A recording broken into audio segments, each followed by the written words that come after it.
we're going to start the recording for the YouTube, and we're only 4 laps into a wet practice session on a dry setup. With no traction control or any lock brakes.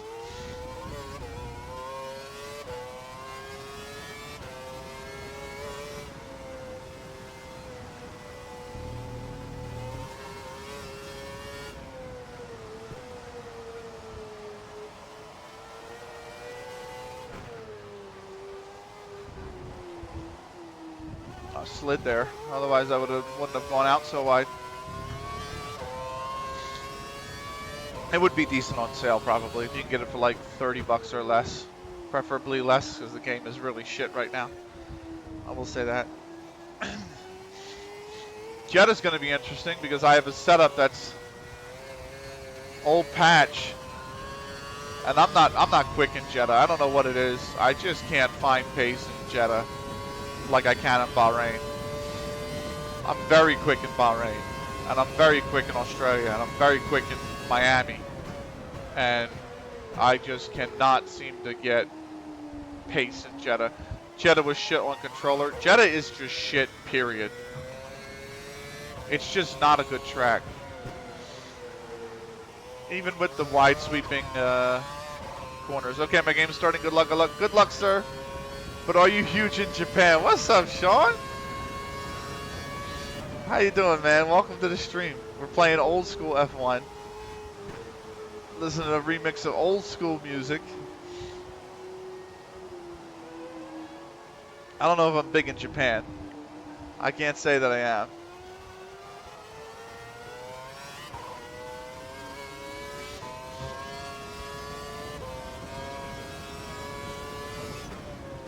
But how you doing, Sean?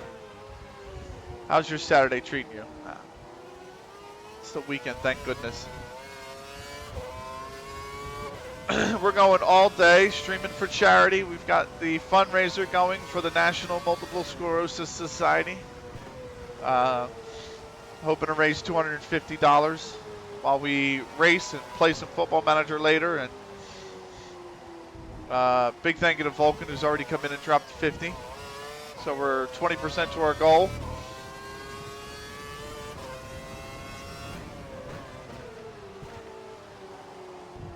So, just getting my morning started, about to feed the 4-legged roommates. How many of them do you have?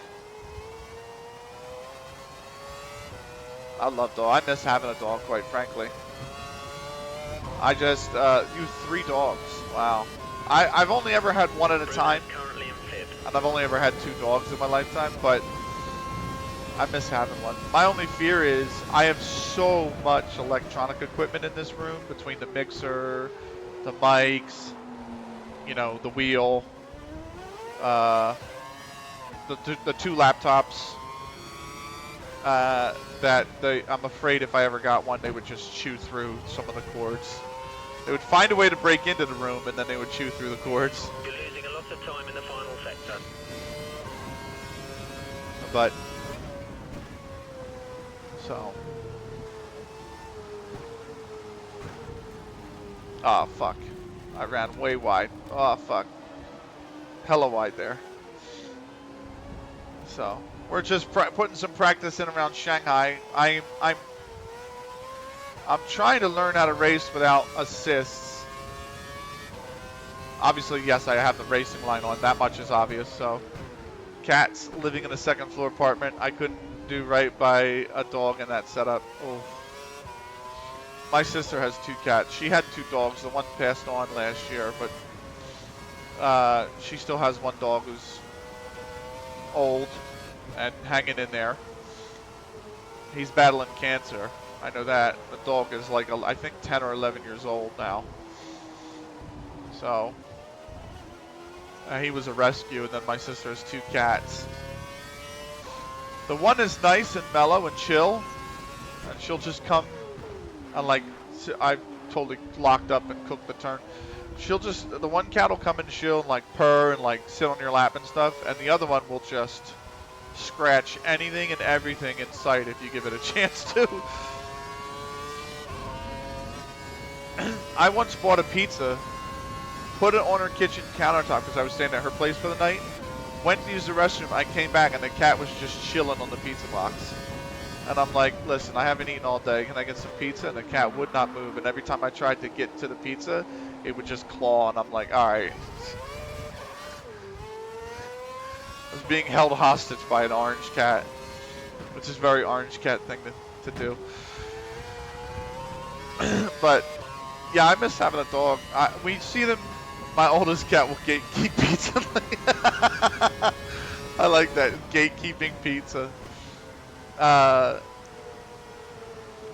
We go to Subaru Park all the time, obviously for the MLS games. My dad and I, and they have dogs there waiting for adoption, and some of them are just adorable. I'm like, oh my god, how are you ever in a shelter, you know? So. Oh, locked up the front left. But yeah, I've not been able to get myself off assists. So this is the first game which I'm actually given a really good attempt to race without assists on, like anti-lock brakes and traction control, and we've taken one off every season. So the first season I had everything on. The second season I learned the manual gearbox. The third season I took anti-lock brakes off. Last season, season 4, I put traction control down to medium from fully on. And this season I've taken it completely off. So trying to, because I raced with a guy who, oh fuck, that's gonna be a rewind. Hey Benny, what's up, Pixelated? That's gonna be one of my 4 rewinds that I get for this practice session. Just gonna have to hang back and let him go.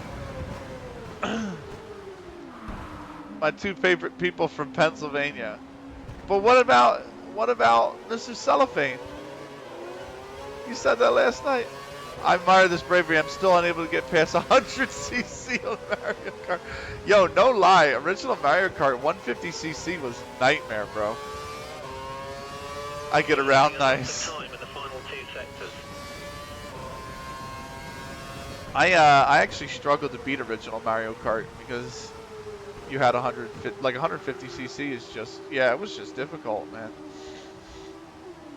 Oh, come on, De La Rosa. Fuck's sake, man. Get out of the way.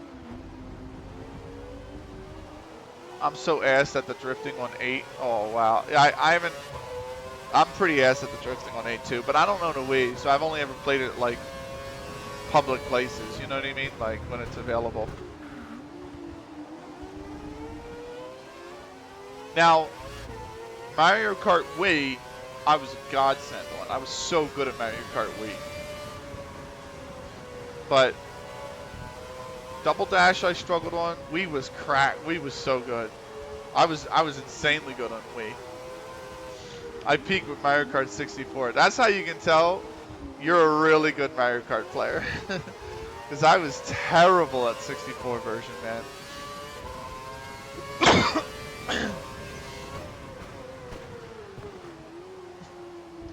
I was awful at Mario Kart 64.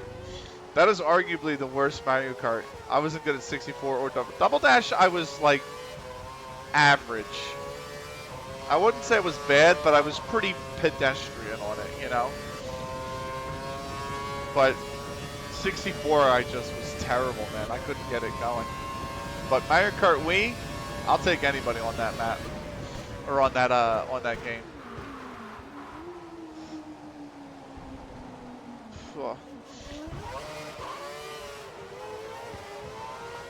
Just put about 300 hours into that game, my friend's place.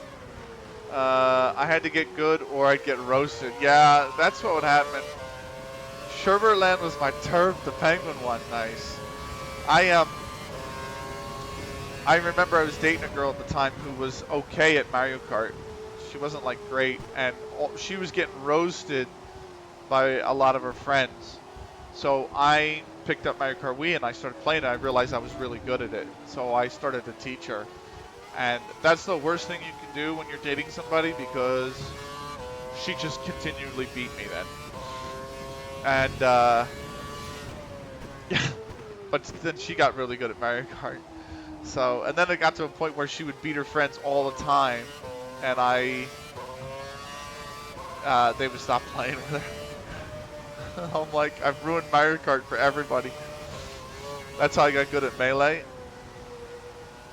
I kind of miss Melee. I miss a lot, yeah, but I actually miss Brawl because I had some really good memories in Brawl. I knew a guy who was a decent Brawl player, right? He would never win any tournaments we went to or whatever, but he was always, competitive. And we used to do 3-stock live 1v1s, no items, on like Final Destination or Battlefield, one of the two, or mainly Final Destination. And they would be like 13.5-minute 1v1s. Like, they would be sessions, okay? Like, sessions of 1v1, like intense 1v1s. I remember we met in a tournament. I never beat him, by the way. I never beat him. I came so close so many times, I never beat him. But I remember we played once in a tournament, and I remember the referee saying, or the tournament runner, whatever you want to call tournament admin, saying, if we ever played again in the lower bracket, we were putting a time limit on the match because it was just so long. But it was entertaining, man. I went to the crowd, I'm like, are you not entertained? Like, that was just 10 minutes of intense battle. So, remind me not to face Sean in that case. Melee was probably the Smash. I couldn't have gone pro and had esports been a thing. Sick. Sick. So you're listening to the music from the game that I could have gone pro in had esports been a thing. That's Unreal Tournament.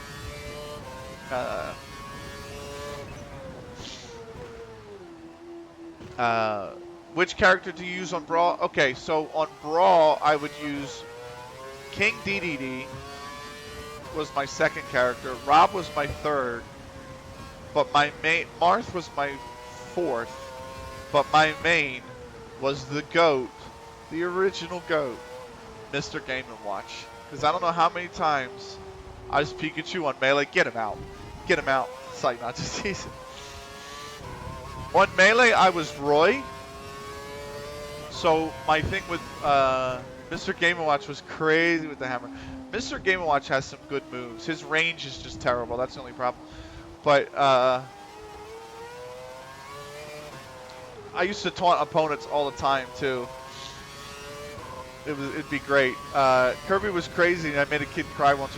Kirby, listen, Kirby on the original Super Smash Brothers is just OP. I used to just drill motherfuckers down like it was nothing. So, but I never mind battling Pikachu too much on Melee because I would play Roy, and a lot of the moves you can counter or time when you're playing Roy versus Pikachu. So I didn't mind facing a Pikachu main. My cousin was the one with OG Smash, so I'd be Kirby. Yeah, Kirby is... Damn, I can't play either of you then. Kirby was just so good in the original Smash. But I was a Roy main in Melee. So... Marth was my second, but I really enjoyed Roy. But... Brawl was so much fun. To me, because that's when I actually started competing in tournaments and stuff. And my best ever finish was in Brawl. Like, I would compete in Melee tournaments and I would go out like second round, third round, maybe. You know, like it'd be usually there were 64 people and I would make like top 24 or something like that. Nothing super huge to write home about. But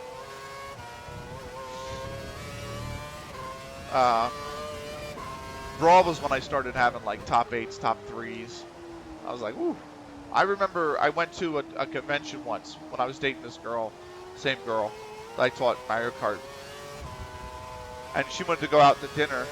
on Saturday, and I told her, okay, that's fine. I'm going to enter the melee. I'm going to enter the brawl tournament, and I'll probably be out. You know, the brawl tournament started at like 10 a.m. I said I'll probably be out by like 3, 4 o'clock, right?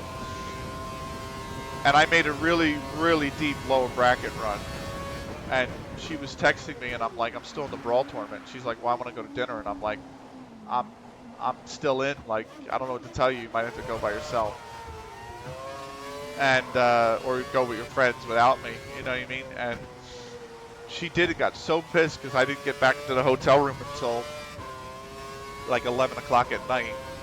And she was like, where the fuck were you? And I'm like, playing brawl. Like, because I had finished, I think, top 3 or top 4 at that tournament. And so she didn't speak to me all day Sunday. And I'm like, I had to go back Sunday to play top 4. So to actually get eliminated. I went back Sunday to get eliminated. First game, I was like, fuck. But yeah. I occasionally roll with Ness when I wanted to troll. Ness is very troll. So, but man, it's fun. I just remember playing, especially Hell Has No Fury, like a woman scored for Smash. I remember I used to, like, first few rounds at these tournaments I went to, it was always casual players, right? Like people who didn't play the game every day, whatever. And I was in college at the time, so I had a friend who was down the hall from me in the dorm, and we played Smash every day, like every day. And what do you call it? So these first, like, opening 2 rounds, you would always get these people who played like pickup, you know, who played very casually. So I remember the one time I was playing, somebody in the crowd was like, I was way ahead, and the crowd was like, you gotta finish on a 9. So I was like, okay, all right. So I fucked around for the next 2 minutes and finally hit one to end. So the end of the opening match, people were like, oh, I love it. I love it when it pops, man. When it pops, it's great. But that's what I loved about Game & Watch, is that you could always, like, I never tried to spam the hammer. You know what I mean? I always tried to save it. It was always a back pocket piece. Because I've had opponents who realize I'm not going to try to hammer them into oblivion and actually try to beat them like heads up without the over and B. They would always like be willing to come in more closely in close quarters and fight you, and that plays in your hand, because then you can just pull it out the pocket every once in a while when they're not ready. And that's what helped me get through that lower bracket run, I remember. But that was a long time ago. I was never good enough to go pro in Smash, though. But pick up local tournaments are always fun to play. Locals are great. So the only game I traveled for was Unreal Tournament. That was the only tournament. That was the only game I would travel to compete in. So, and those were not the times to do so, man. You never got. It was never. Oh fuck. All over the shop here on the specs, right? Where are we at? Where's the tires at? Worn after 13 laps. Good lord. I'm gonna do 2 more laps after this one. I'll probably finish the practice session out, because the race and the qualifying will be dry. The race has 9% rain, which is like nothing. That's like rain's gonna affect maybe 4 laps, maybe 5 at most. So when playing against friends, I'd finish with Kirby's up and B and then pose like Chris Bosh, the wrestler, not like the basketball player. Oh my god. After delivering a lion. Snicky! Hello, Snicky.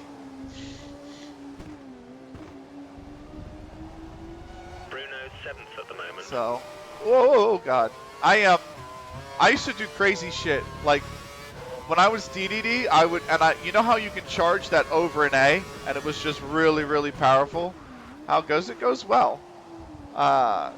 It goes okay. I have no traction control on anti-lock brakes, and it's intermediate conditions, and I'm struggling, Sticky. But aside from that, it's going well. I used to call that hammer of justice, so I used to scream at people like, hammer, when I tried to over an A them. And then if I actually landed it, like a strong one that was going to knock them out, I used to scream, hammer of justice, things like that, get them wild up. I used to do all sorts of, when I was Game & Watch, one of my favorite things would be, I would look at my opponent and I'd be like, wait, just wait 1 second, and when the game starts. And when the game did start, I would hit the up on the D-pad, so Game & Watch would ring his bell, and I'd be like, school's in session and you're the student, I'm about to teach you a lesson, or some stupid shit. Some cringe trash talk. And it always was like, bro, you're fucking trash. I'm like, alright, yeah, but still.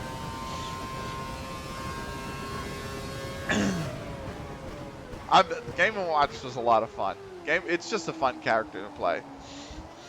So I loved playing DDD as well, like even more than Game & Watch, but I just could not win games with him because he's just so freaking slow. And he's so heavy. How goes it with you, Snicky? How you been? DDD was one of those characters, by the way, that like if you got hit and your damage was less than 30%, you were just getting comboed because you would literally not flinch. DDD would just stand there and take it. Getting better, still ill. Oh no. Well, I'm glad you're getting better though. No fever, right? Or do you have a fever as well? I hope you don't have a fever.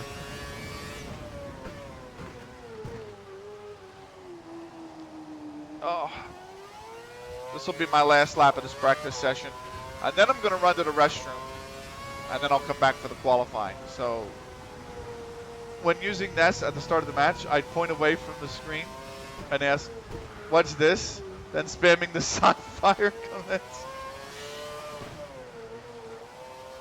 I do. Oh, fuck. That's terrible. Ah!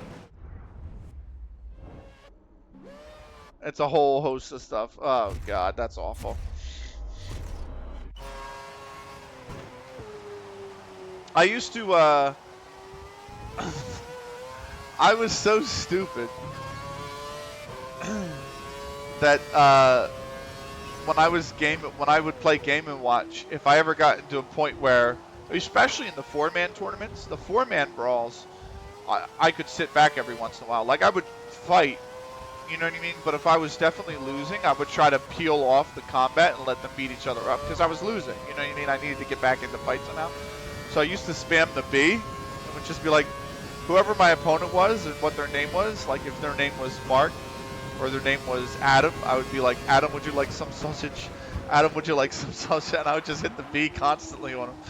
Boom dia, Bittner. How are you? I am well. How are you?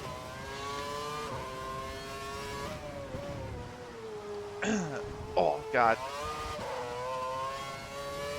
I'm trying to race in the rain and it's not going well. But I'm fine. I had a good sleep for once. That's good. Yeah, same here, actually. I did, I went to bed a little late. Don't get me wrong. I went to bed at like fucking 11:30, which is later than I usually like to go to bed. But I slept straight through to 7:30 without issue. So I got a good like 8 hours of sleep. And it didn't take me long to fall asleep either. I slept before 1 a.m. and woke up at 9 a.m. was good too. Nice. Yeah, I need to get back in the groove of going to bed at 10:30ish and waking up at like 6 every day or 5:30 every day. I'll be lurking, get ready to head out. All right, Pixelated, thank you very much for stopping by. Appreciate the lurk as well. The version of me during Melee's run is not the person I am now. The amount of trash, yeah, exactly. I'm a better man now. I'm a better man. I've moved on from those days. You ever see that interview with Mike Tyson about boxing? And he's like, I don't like the fight. Fight brings out like an evil version of Mike. Fight brings out like a hatred version of Mike. That's like me with Smash, okay? It brings out the worst version. I was like, yo, it's not. It's the kind of person I am with Smash. I cannot be judged. Okay, please. That's not me. I am. I'm gonna run to use the restroom. I'm gonna run the ads, so you're gonna get ads, unfortunately, but not anything's going on. I'm gonna hit the BRB screen. I'll be back in 3 minutes because I desperately have to use the restroom. See you in 3.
There's a there's a reason why I can't play Madden slash NCAA with other humans. Forget the other humans, mate. Games like Topspin and and MLB 2K back in the day. Topspin 2 had arguably the worst rubber band AI I've probably ever played. I mean, it was so bad how difficult they would get as you were winning a match. And then MLB 2K8 or 2K7, which I love. To me, it's one of the best MLB games I ever played. But they would be on like normal, and they would be, tricky to beat sometimes. But like, the good teams were always tough to play, and whatnot. But I totally fucked that up. Holy moly, did I fuck that? Hold on, let's restart the session. But then, so like, I would play as the Phillies. Now, you got to remember, 2007 as well. Nice cornering. That's totally the line, Bittner. In 2007, the Phillies were a good team, obviously, right? So they won the World Series a year later. So, but they would, what do you call it? Like, I would play as the Phillies, and I would finish the season like maybe, you know, I'm finishing pretty good, like 100 wins and like 62 losses or whatever, right? Like win the division, get into the playoffs, and I would get into the postseason, and I would have to play like the Brewers, who were like 91 and something. And then all of a sudden, they would be playing like world beaters. And I'm like, I swept every season series with you guys.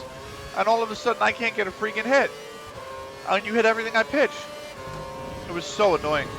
NBA Jam Arcade is the worst rubber band. Yeah. Never realized how bad it was until I bought the arcade 1-up machine. What's the arcade 1-up machine? Do you actually have an arcade machine in your house? That would be sick.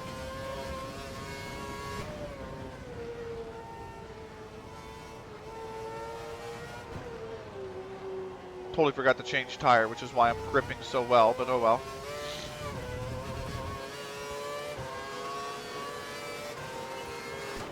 Yep, 2 NBA Jam and Pac-Man. Oh my god.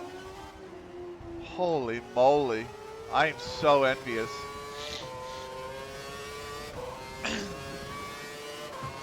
I went to, they had a, years ago. Now we're talking, we got to be talking like 6 or 7 years ago.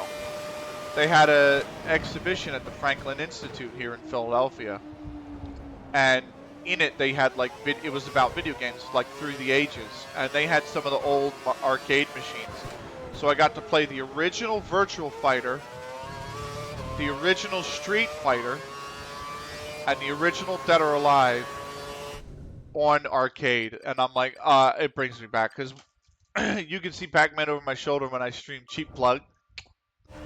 I'm definitely looking for it next stream now. You know that. If I remember, I'm definitely looking for it next stream, bro. But I used to go to a place called Village Mall, which the mall is basically dead anymore. OG Virtual Fighter brings back memories. Tell me about it. But I remember my mom used to be a big fan of Bradley's. And Village Mall had a Bradley's attached to the end of it, right? So she would go there, and they would shop for like 2 hours, you know what I mean? I know, like, what am I going to do? So they would give me $5 worth of quarters, and I would go into the arcade, which happened to be right next to the Bradley's, thankfully. It was like literally Bradley's, a movie theater, the arcade. And we're through to the next session. I would play, like they had Tecmo Bowl in that arcade, Mortal Kombat 1, Mortal Kombat 2, Ultimate Mortal Kombat 3, Dead or Alive 1, Virtual Fighter 1, Dead or Alive 2, Virtual Fighter 2, Street Fighter 2, Punisher. They would have like the pinball machines.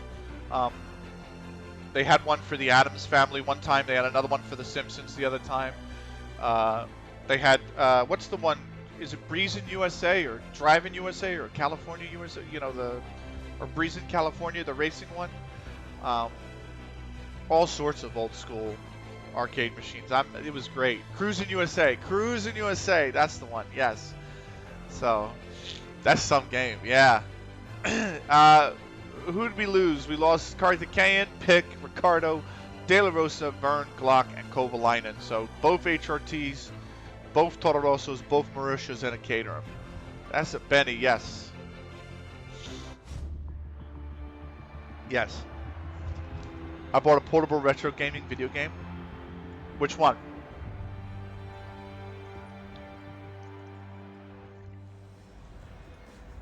RG566 and Burnick?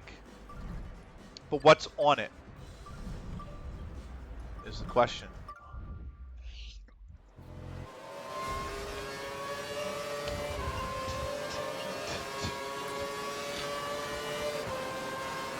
Do I dive bomb this guy? It's an Android with several emulators. That's sick. Ah! Okay, overshot everybody. Fucking Jesus Christ. CPU is Unisonic T8 as far as I remember. Oh, nice. I don't really know what that is, I'm going to be honest with you. But if it's... Oh, no, I don't want to skip the session. What the hell? Me either. Nice. Nice.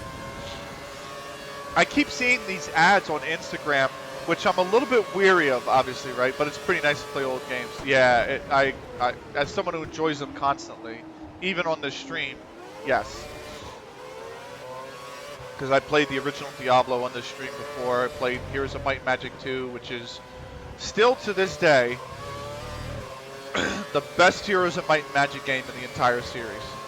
But I keep seeing these ads on Instagram about these retro like consoles that you can plug in and play on your TV. Chrono Trigger, yeah, great game. That's a good game, yeah. But these emulators are like these things you plug and play into your TV, and they can play like I think like 20 different consoles, and they have like thousands of different games, and I'm like, I don't 100% know how legitimate this product is. The App Store allowing emulators has been a massive block to my productivity at home. The App Store allows... Wait, is this just for Android or is this for Apple as well? Yeah, but mine isn't those game sticks. It's portable games, so I can play on bed. That's great. Oh, yeah. That's fantastic. Not legitimate as far as I remember, but I'm sorry. The brands just kill those games we still want to put. Oh, I agree. Well, I don't mean legitimate as in like, you know, I meant like when I meant legitimate in terms of the Instagram ads, I mean like legitimate as in like if I buy it, I'm going to get it, and it's not a scam, because apparently there's a lot of Instagram ads that lead you to a company that is a scam. And that's a big problem with Instagram ads.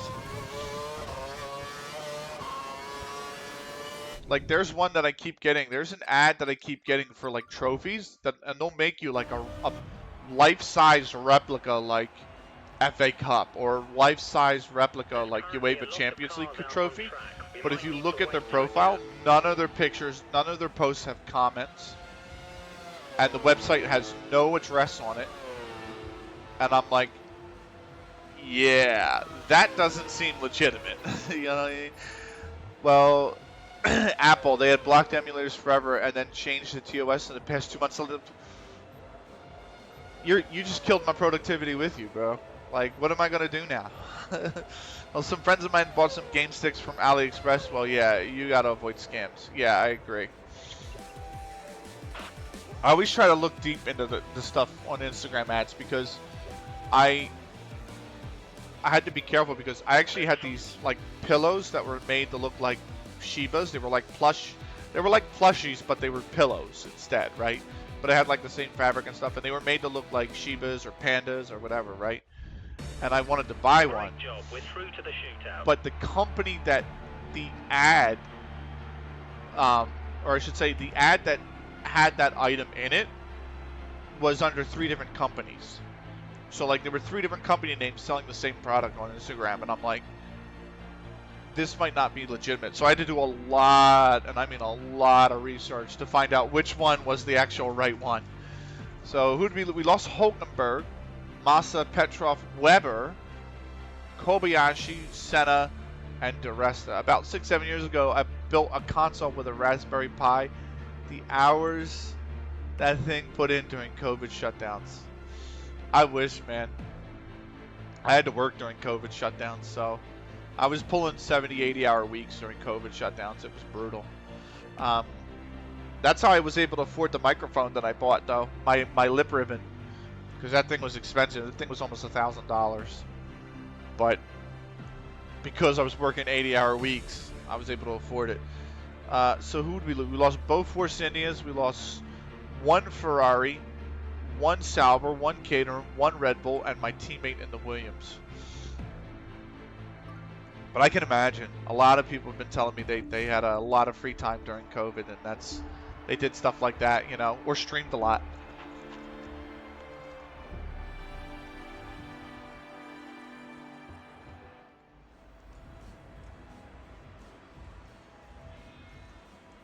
You got furloughed, yeah. COVID made me grind CS like a maniac. I was begging him to furlough me because we started working.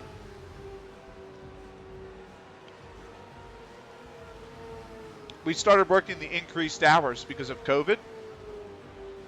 And if you got furloughed, you got 60% of your pay based on the last 10 paychecks that you got. There's a few cars out on track. Well, I had like 70 hours. So on those paychecks for 10 straight weeks. So 60% of that would have been literally like my normal pay. So I was like, if you furlough me, I can literally just sit at home and collect my normal paycheck and not have to drive into work and not have to work 12 hours a freaking day, 6 days a week and shit like that. Like, it was just, and they said no. I was like, fuck. But it was brutal. I was doing Monday through Saturday. I was doing Monday through Saturday, 12 p.m. to 12 a.m. On Sunday, 8 a.m. to 12 p.m. So I was doing a 4-hour shift on Sunday. So I had no days off during COVID. The only thing I had was work. So.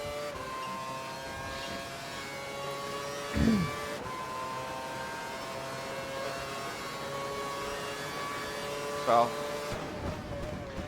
There's a silver lining to it though, because I could obviously afford things I wanted to do.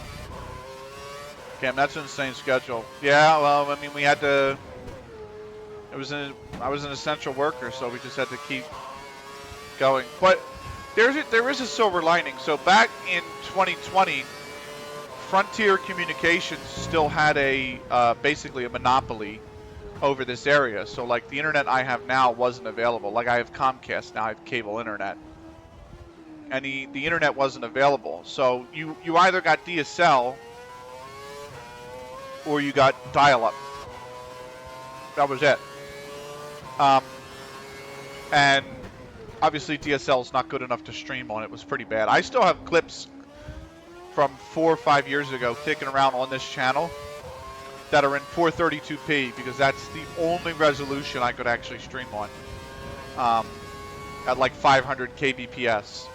So I had to play games that weren't visually intensive like this. It was like baseball, cricket, you know, games that don't have where you don't flick your vision all over the place, so that I could turn look ahead on, and look ahead could help with the quality of the broadcast. It was bad. But I remember I had started casting in 2019, and Nerd Street, I would go to Nerd Street or localhost to do my commentary from, and I don't, they shut down obviously for COVID, and I'm like, I don't know what I'm going to do. So the only silver lining, if there ever was for me personally for COVID, was not just the money, but I would come home and I would look for producers to stream for me. So they would stream, they would send me a feed in Discord, I would commentate the games on Discord, and they would just throw my voice over the stream on my channel. And I had to pay them decently well, and I did. I paid most of them $20 or more a game. And I got to meet people like, all over the esports world, like Niel Kai and fuck, who's the dude that did Blast for a while? Damn it, his name's escaping me. He used to be a producer for Blast. He does esports events. He's done Epic Land. Can't remember his name. He worked for G2 for a while as well as a producer. I can't remember. But I got to meet Pinecone, the GOAT producer. I got to meet Flippy. Like it was awesome. It was great to actually connect and work with those people that I otherwise probably would have never gotten a chance to work with. So It was very expensive, though, I will say. But, you know, you take, I guess there's a fine point in everything. Oh! Managed to hold on to it.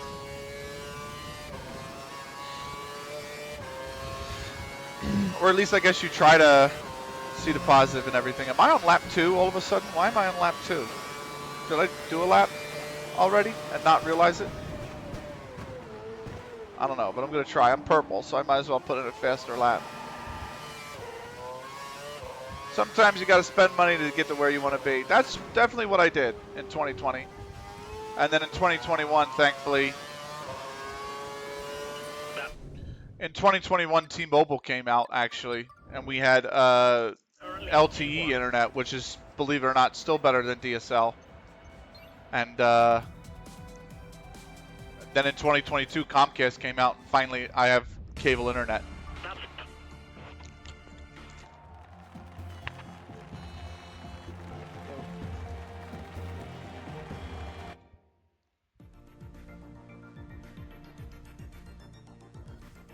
Look at that. 208 hours on track. It's a lot of time. But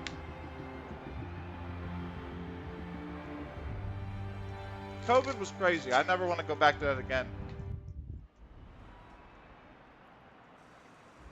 Even the Union games were really eerie. They were like...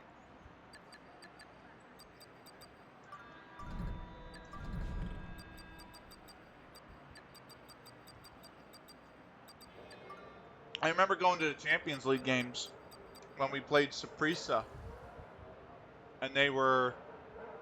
like, you were separated from everybody, and there was only 5,000 fans. You could hear all the players talking to each other on the pitch as they played.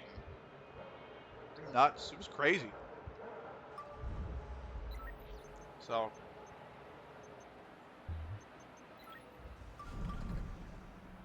I remember freaking 2022 when we made the playoff. No, 2021 when we made the playoff run as well. 2021 when we made the playoff one, yeah. And then we went to the Nashville game. Or I went to the Red Bulls game when we beat the Red Bulls at home. And I got so sick that I had to skip the Nashville game because I was out with the flu. Thankfully not COVID. But...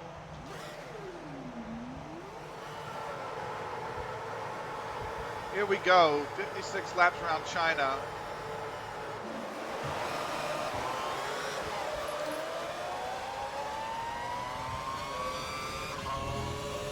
I recall going to a Pirates game during the first series when they allowed fans back in the park. It was the weirdest vibe, yeah.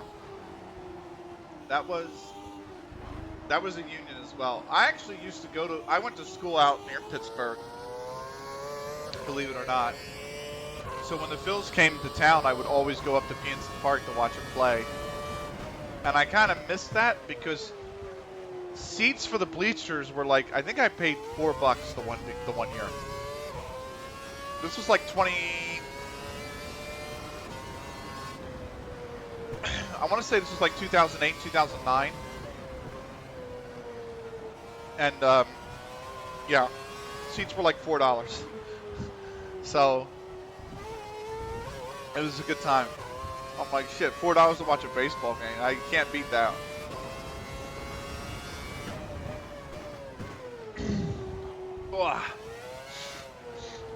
Now, of course, if I wanted to go watch the Phils at Citizens Bank, tickets are at least like $35, $40.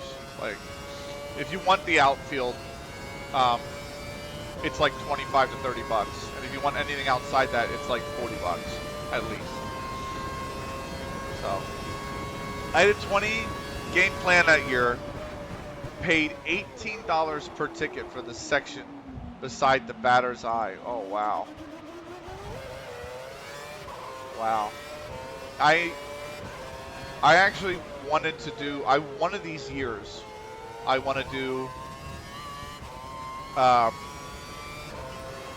Philly season tickets, but they're so expensive. Like, just for the tickets, the cheapest season ticket you can get for the Phillies for 81 games without a parking pass is like $1,900, and I'm like, that is a lot of money. Too much money. No, thank you.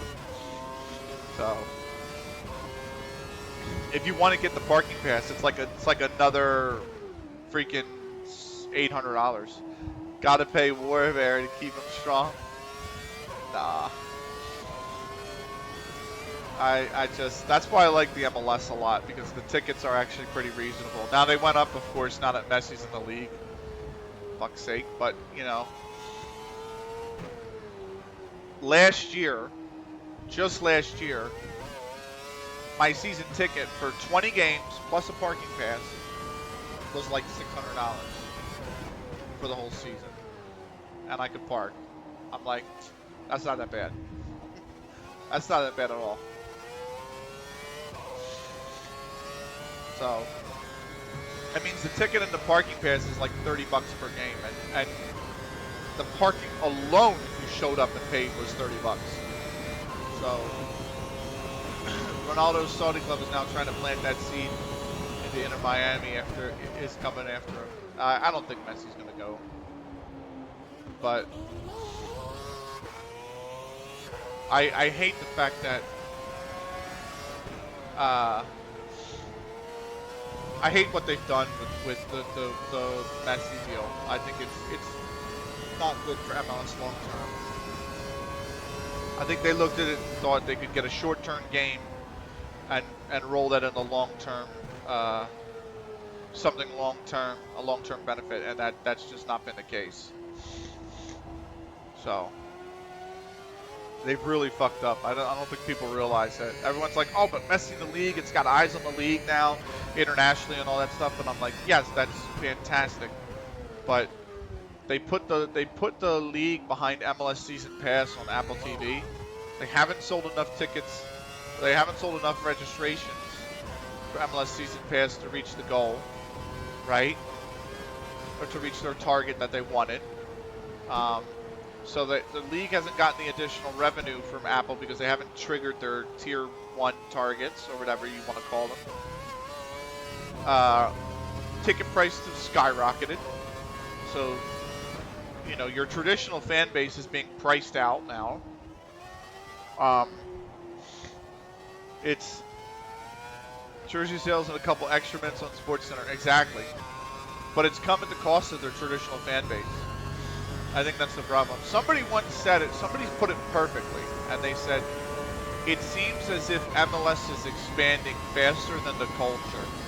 And that could be more true.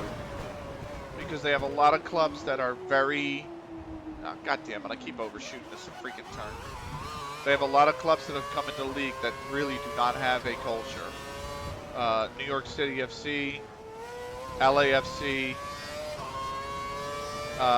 in a way, St. Louis City as well. I don't really have anything against St. Louis City, and they do bring out numbers, but it's just like, what is unique about the club? It's not like Minnesota. When Minnesota came in the league, the club had an identity already. Or when Cincinnati came in the league, the club had an identity already, you know? Atlanta's kind of made their own identity. They're still struggling a little bit, but they're finding their way.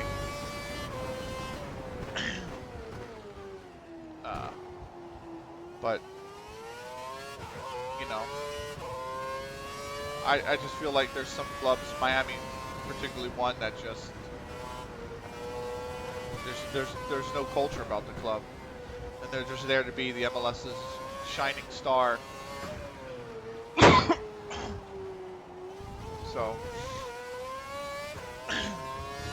but St. Louis City are beautiful, and Red Chaos monsters. I actually like them. I think they deserve a spot in the league. Don't get me wrong.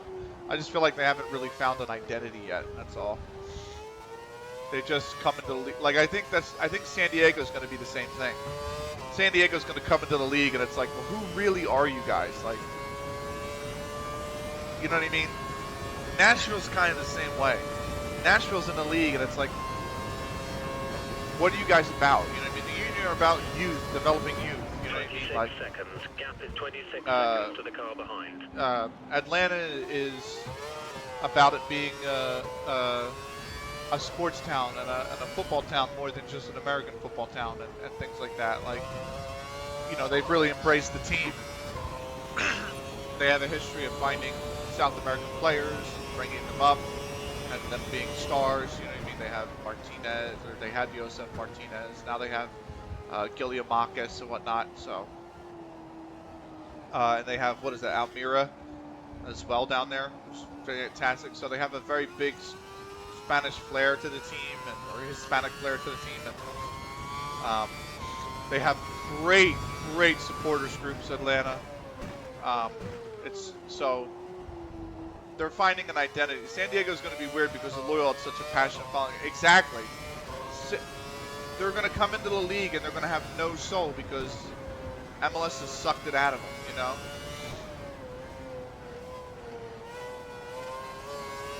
And just, I don't know. Like, I don't know what LAFC's identity is besides celebrity. Like, what is that club about? No clue. No clue what that club's about. They're successful. I just don't know what the club's about. You know what I mean? So.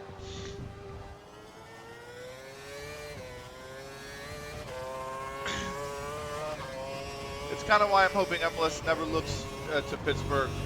I don't think you'll get a team. I don't think the city's big enough, and I don't think the sport is big enough in the city. I feel like, unfortunately, having lived, I lived in the area for 4 years.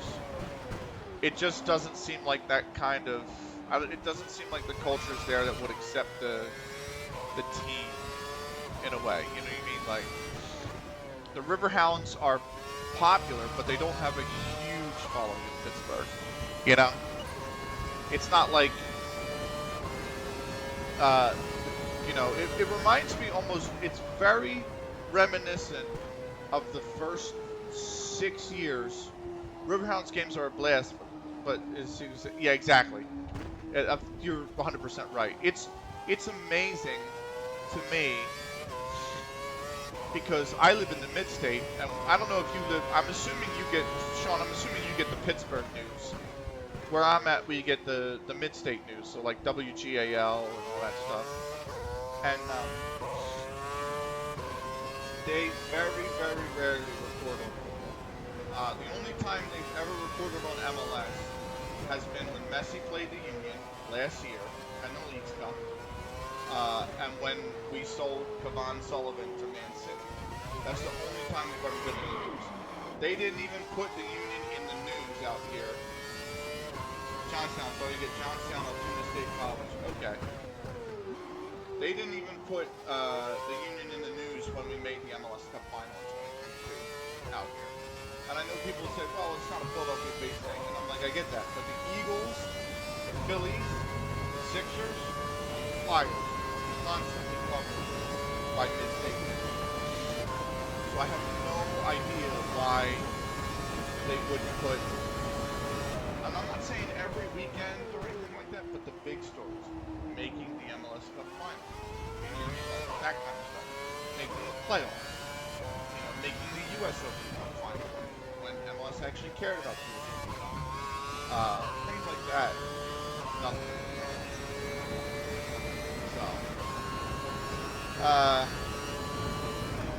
So it's definitely not in the DNA in the mid-state, despite the fact that it produced Christian Pulisic and Zach, I'm sorry, I want to say Zach Wheeler, but he's a pitcher. They had a Lancaster County kid who played in MLS for a while. I can't remember his name. It's killing me. Andrew Wagner, I think was his name. So he played in MLS a few seasons, like 6 seasons. And he played for the Union. It looks to us like Button is going to pit within the next couple of laps. When you say it's not in the, it's a secret society in half the state, you're spot on, like spot on. I was stunned when the NBC affiliate gave 30 seconds in Sports the NCAA Women's Basketball Championship this past April. Yeah, that's true. But women's sports is on the rise, thankfully. Like, I think the WNBA is still struggling because that there's a culture within basketball that doesn't accept women's sports as much as men's. On the college side, that's changed. Women's sports is very much on the rise, especially women's basketball. But on the pro side, it's still very much lagging behind. It was 3 Caitlin Clark 3-pointers and South Carolina went on to win. Yeah, exactly. Yeah, yeah. That's just. Despite the fact that turn difficulty up, Burger. No, no. I am trying to learn how to race without assist. That's the main point of F1 2012. My difficulty saves are in F1 2024, which I will be playing at the very end of this stream later tonight. So, F1 2012 though, we're going with the. I think the other thing is.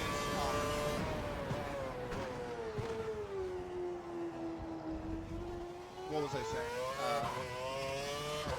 You're about to catch up to the back marker on lap 8. Okay?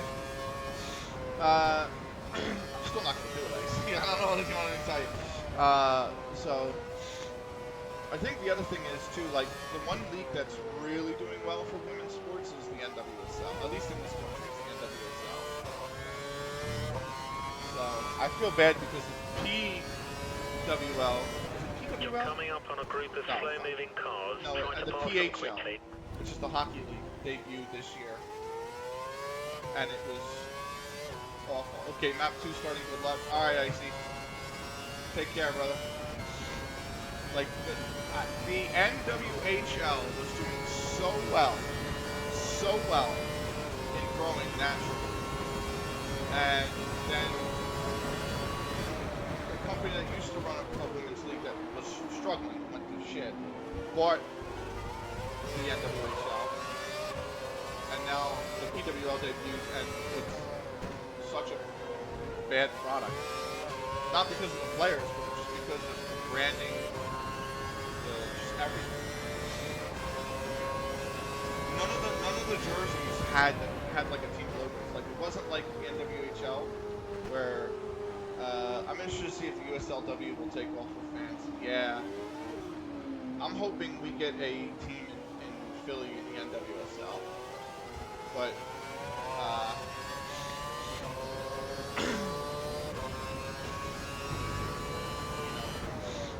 I would buy season tickets to an NWSL Philly team. But it just, for some reason, that hasn't happened. Oh, I have to watch my photos.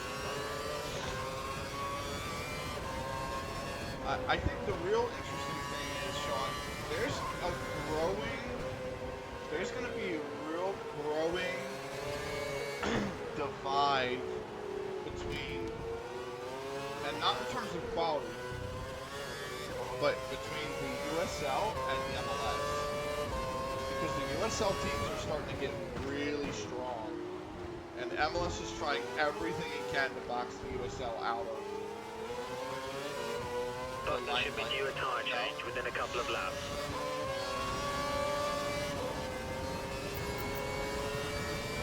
Like, USL teams are really getting good. And, I don't think MLS enjoys that fact. Which is why they tried to really... on the car behind. I 1 minute. cook that turn. Which is why they wanted to, obviously bag out of the US Open Cup, which is disgraceful for MLS. MLS pulling from what is going to be the all-time backfire. I mean, the MLS fans are already pissed. Like me personally, I'm very upset with the league. Like, I am not going to the League's Cup. I'm boycotting the League's Cup because first off, I don't want to play League MX games outside of Champions League. Like, if I want to play a League MX game, it should be because I qualified for the Champions League. You know what I mean? That's the competition that matters, is the Champions League.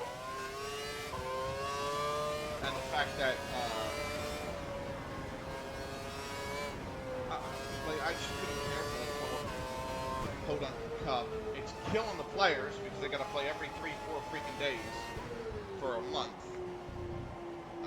killing them. So, Slower traffic ahead. Be careful when do you remember overtaking. last They should season let you through. when we had Leagues Cup? I don't know if we do or not, but we had all the teams played in the Leagues Cup, right? And the Union finished third, right? They basically played however many games.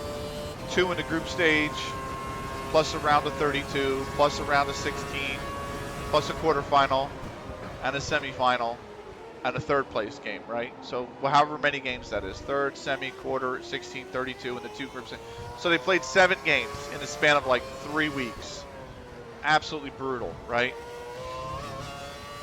And the Leagues Cup ended on like a Tuesday or something, right, for them? And they had LA at home the following weekend. And everyone said this should be a huge match. It's a rematch of the last season's MLS Cup final. Like, both teams are really good. And it was arguably one of the worst games in MLS history. And the weather had a lot to do with that, don't get me wrong. The weather was horrible. It was 30-mile-an-hour winds. It was raining. It was just terrible. But it was cold. But it's still the fact that, like, your 2 best teams in the league, or 1 or 2 of your best teams in the league, cannot produce a game of quality because they're just run into the ground. Like, they're so run into the ground. So, and I don't know. I just think getting rid of the Open, or banging out of the Open Cup is not the answer. But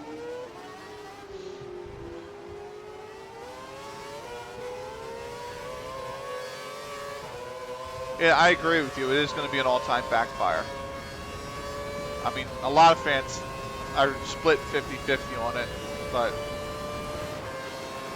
I think it's not good. A lot of MLS teams aren't built to have League 11 and a Cup 11. Yeah, exactly. Even though the roster is bigger in MLS, and you're allowed a 30-person roster, like, that's a big roster. You know, it's a question of, is the depth there? It's not for a lot of those teams, you know. So,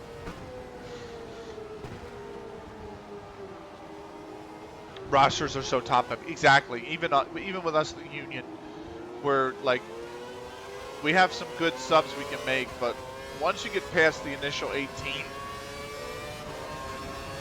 there's really not much left in terms of depth. And yeah, the rosters are very top heavy, which is why they don't perform well traditionally in things like the Champions League. So it's also why I think this year the Leagues Cup is going to be won by a League MX team. But it might not be, because it's always their off season. So, or it's like their preseason, if you would.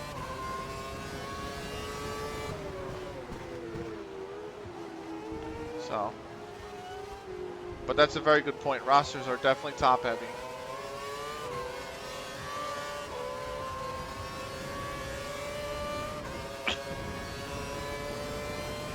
The ones that tend to be the most successful, like Columbus is very successful, and they're not necessarily top heavy. You know, but it doesn't matter, because the league's going to find a way to give Miami this trophy this season anyway, so.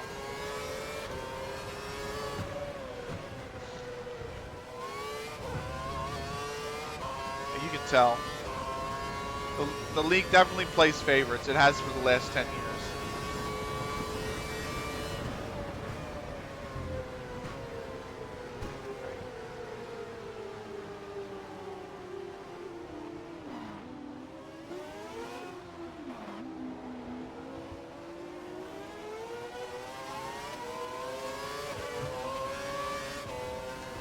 So my teammate is 10th.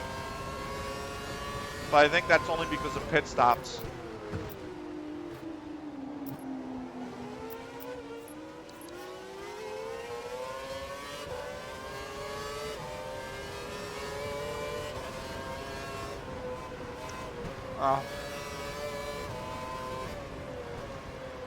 So after this, we are going to play, after this race, we're going to switch over to FM.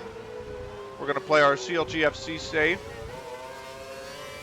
where you have game 10 of 18, so literally start second half of the season. Corruption in the top U.S. League. We're finally in soccer. Yep.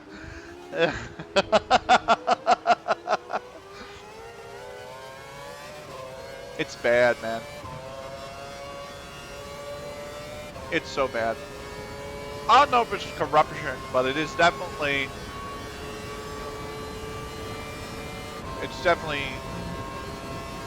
just a mess.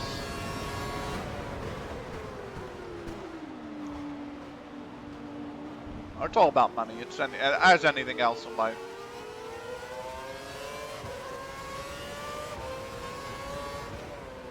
MLS is the kind of league that if the Saudis came in and offered to buy the league, they would sell in a heartbeat. There are quite a few cars in the pits right now. Watch out for cars exiting the pits. We boxed in, I think, 4 laps. We still have 4 laps before we box them, I think. Yeah.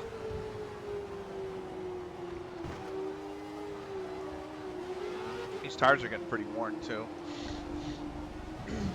I can see if the my point about the USL is I can really see if the MLS is not careful. I can see the MLS eventually folding and the USL becoming the top league. Like,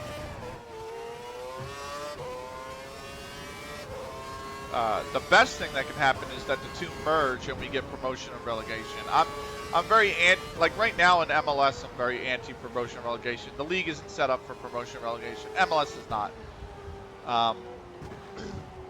But when you have league executives claiming that MLS will be bigger than the Premier League and then giving zero insight as to how to make that happen, that is the American way. That is the American way. I think if MLS is not careful, they'll throw this opportunity they built away. And I think that's what agitates me the most, being a fan of a team in MLS, is that I've watched the league. I grew up without a league. There was no league when I was a young kid. And then MLS comes in 1996 and starts. And step 1, make bolsters claim. Step 2, step 3, profit. Yes. So, you know, we went from no league to the sports got so popular in 2008, 9, 10, 11, 12 that cities are begging for teams. You know, fan bases are begging for teams. And MLS expands, and it's a natural expansion, right? And you get to 2014, 2015 where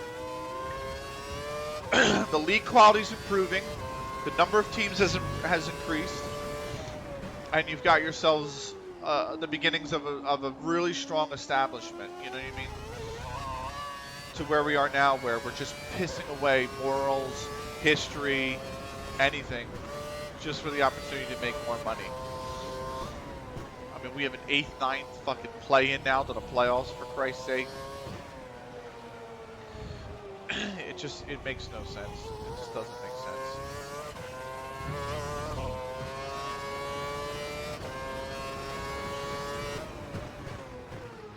Whereas the USL is doing what the MLS should have done and just naturally building.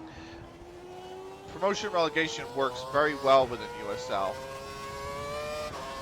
It's not a system that can be ported over to MLS yet. But if MLS continues to expand, granted not quicker than their culture like this, but if MLS does expand to say 36 to 40 teams, then I think you can seriously think about, I think they can seriously think about promotion and relegation.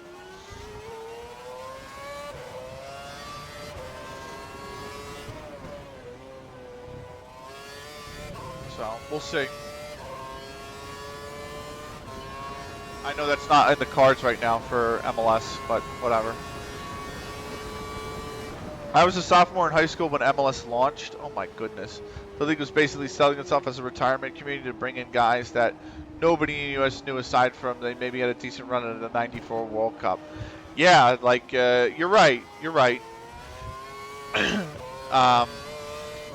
They had a few guys from different World Cup rosters I remember very early on. But the league grew, like, in popularity. Like, people wanted the sport, you know what I mean? Like, the sport back in '96 is nowhere near as popular, in the U.S., is nowhere near as popular as it was in 2016. So, I just think MLS is going to really piss away this opportunity that they have with how popular the sport's gotten in the U.S. That's my fear. Everything they're doing right now suggests that that's going to be the case. So.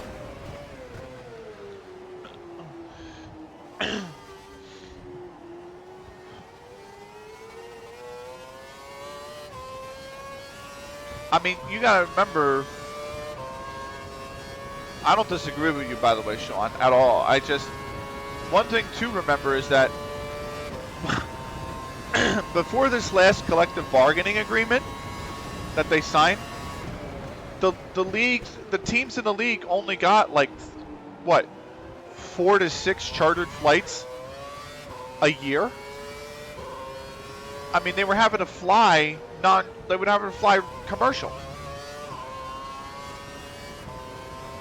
I mean, it's insane.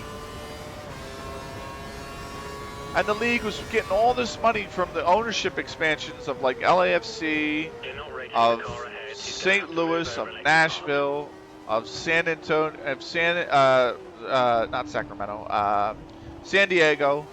Yeah, it overexpanded in early years, which almost killed off a lot of excellent markets, yeah.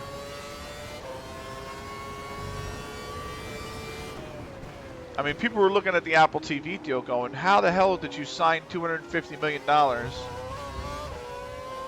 and we got to fly commercial, you know?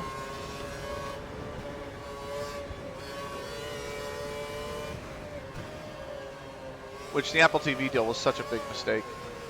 Post 2010, MLS at least learned from the mistakes of MLS 10, 1.0, yeah. But then they're making brand new ones that are going to be just as costly. You know, I don't get it. I don't get it.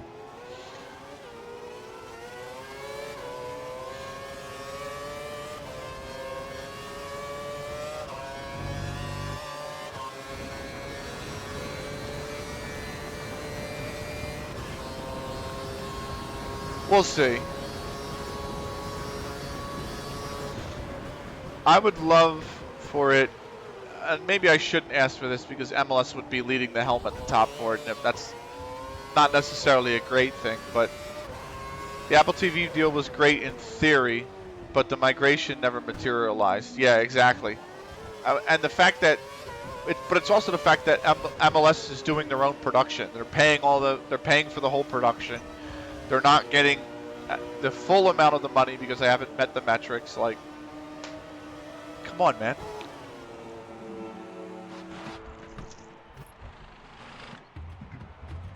Go.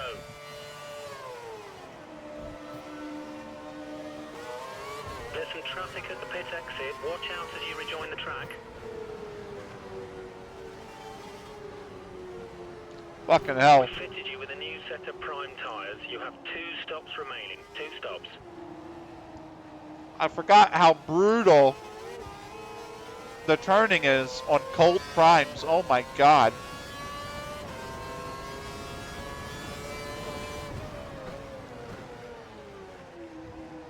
What I think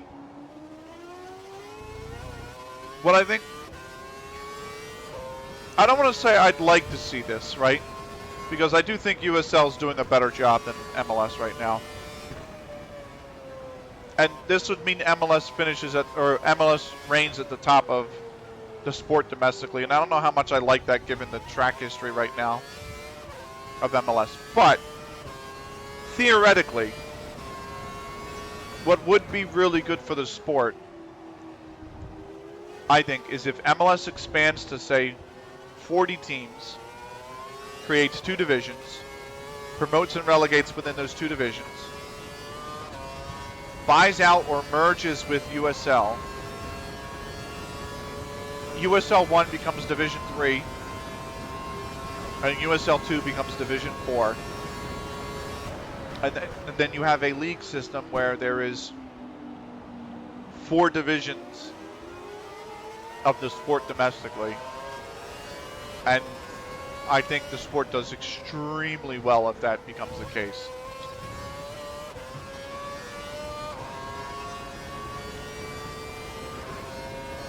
So.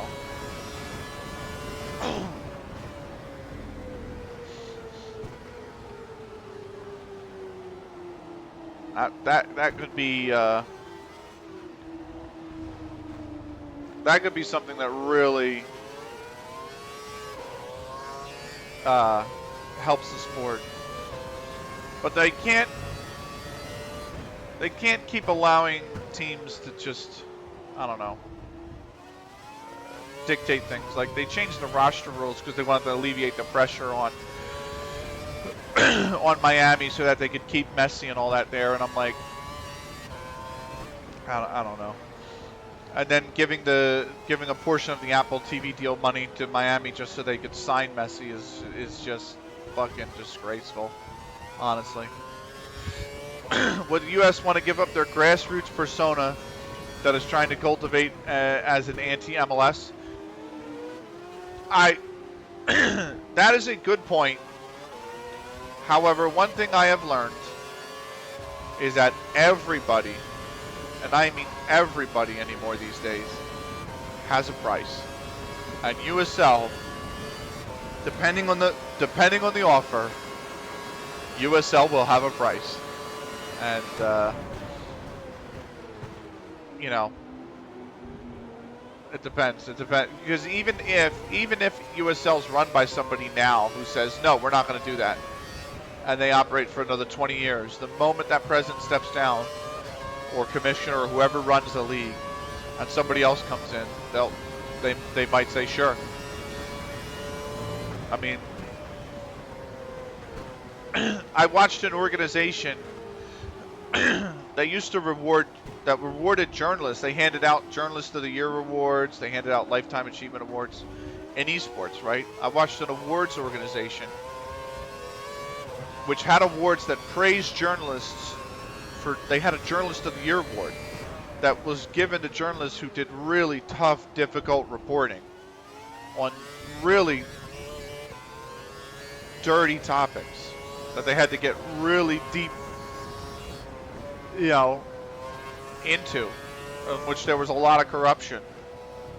And I watched that award show that recognized those journalists just sell out to the Saudis this week. Yes, literally yesterday. So I've come to realize that there's nobody anymore that will build a product for a better cause. It will only be for money. So that's why baseball expanded their playoffs. That's why the NBA has a stupid play-in tournament where 10th place has a chance to play in the playoffs. If you finish 10th in a conference, you are not good enough for the postseason. Just hands down. Like, I'm sorry. So that's why we have leagues. That's why Leagues Cup exists, period.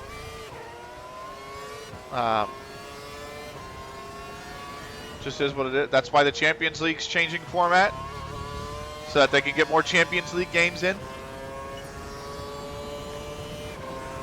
It is what it is.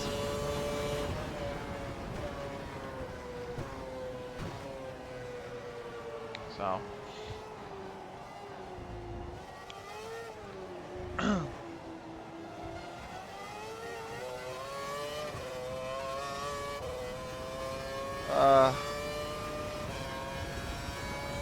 I mean, if someone shows up in my channel and offers an outlandish sum for me to do whatever my channel moving forward, I'm refreshing my bank app waiting for the deposit to hit so I can do it with a smile. Listen. One of the big reasons look, I'm done trying to fight people on that. You know what I mean? I get it. But I can't. I don't think I could be about that. You know. We think there's a chance of light rain in 15 minutes. I just don't know. Minutes. Part of the reason why I left esports commentary is because, and CS commentary is because all of the tournaments now are run by Saudi-owned companies, and they're very, you don't get hired if you're very critical of them, and that's just not an industry I want to work in anymore. So that's not anything I want to do. So aside from taking my own time and sleep schedule back and all that other jazz, like I cannot work in an industry that requires you to kiss the boot of another person just to be given an opportunity. I'm not about that. I'm above that, like, morally. So I also realize that I have a better chance of getting discovered by an MLB scout while playing wiffle ball. Hey, wiffle's taking off, man. There's like 2 wiffle leagues now. There's Premier Wiffle and there's the AWA. So, or it might be the PWA, one of the two. So, you got a chance, brother. But no, I get what you're saying. I don't know if I can be that way. They're getting ready to receive someone in the McLaren garage. Looks like Hamilton will be stopping within the next few laps. That's why outside of today's charity stream, all donations, my shoulder won't allow me to spin it like I once did. Fair enough. Fair enough, Sean. I outside of today's fundraiser, obviously, right? That's why I have the PayPal set up. So any donations that go to the PayPal, traditionally, any donations that go to PayPal actually get moved into an account that is for a women's Counter-Strike tournament, because and it's taken me a long time to save the funds, and I'm only like 18% of the way there. But it's because if I can't commentate what I enjoy to commentate, because everything is Saudi run and I don't want to deal with them, I want nothing to do with them, then I'm just going to run something myself. Like, at the end of the day, that's what I'm going to do. So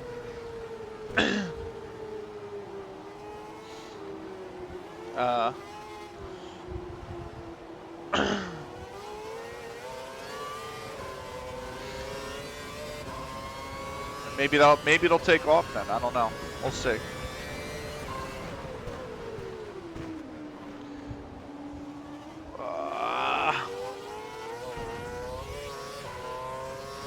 But anyway, they're doing the same thing with football. You see it with Man City and all that. They're doing the same shit with football. So I just love football too much, and like football is literally my life. So he's got to hope they find their way. The sport finds its way. Be interested to see what the new spending cap does. I think City will still find a way to violate it. But hey, maybe it gives a chance to other teams. We don't know.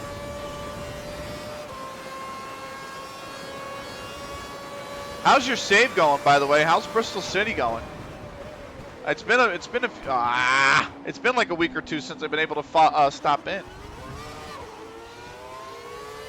Let me know how your save's going.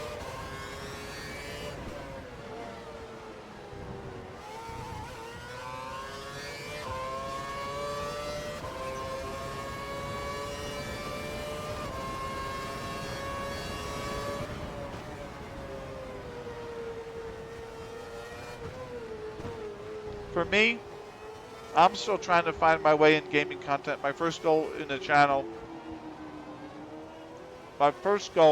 is that the channel can support my gaming habit. After that, it's finding the thing that I can latch onto and try to build for the betterment of someone who wouldn't have the chance otherwise. Exactly. I know exactly how you feel. I think that's why. I think that's another reason why I left esports commentary, because I like Counter-Strike. Don't get me wrong; it's an amazing game. It's a phenomenal esport. Hate the politics that it's embedded in, but also it's not my favorite game. Like, this is a remix of Unreal Tournament song. Unreal Tournament is my favorite game of all time, and I like F1, and I like playing old games, and I like Football Manager. And it got to a point where I was really only known as a CS commentator, and I want to do other things, man. I have a really analytical brain, so I want to use that to talk about football in a greater sense. You know what I mean? Which is why I'm going to start a radio show about football sometime this summer or fall when the Premier League starts back up. You know, but I would love to make this my main source of income. My main. I don't want to say I won't think it'll happen, because I never want to say never, but I would love to be able to support myself through making content, streaming constantly, like things like that. And then become big enough that I can use the excess money to create something that lasts beyond me, It's a bit rocky in the Prem. I thought I had a Prem-ready team after salting the earth behind me in the championship. Yeah, the jump is always difficult, isn't it?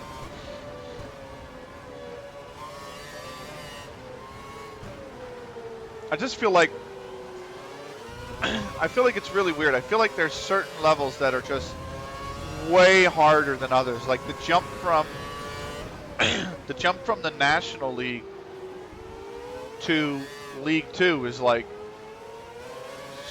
extremely difficult. And then again from like I would say the championship to the Prem. League 1 to the championship can be tough too, because League 1 is like your Wimbledons, your Swindons, your Wiggins, your guys that aren't really going anywhere, but are still professional and can pay wages and things like that. But they're not ever going to win anything. And then you get to the championship and it's all former Premier League guys, and it's like it's your West Broms who have fallen from grace. It's your Leeds, it's your Norwiches, it's your Wolves, your Watfords, and you're like, these guys are fucking tough,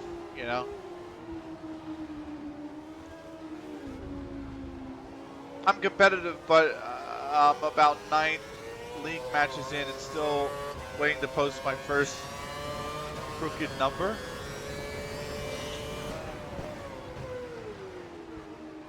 What do you mean? Crooked number? Like, oh, you mean 3 points? You haven't gotten a win? Is that what you mean? Something other than a 0-1, yeah, okay. Yep. That's tough.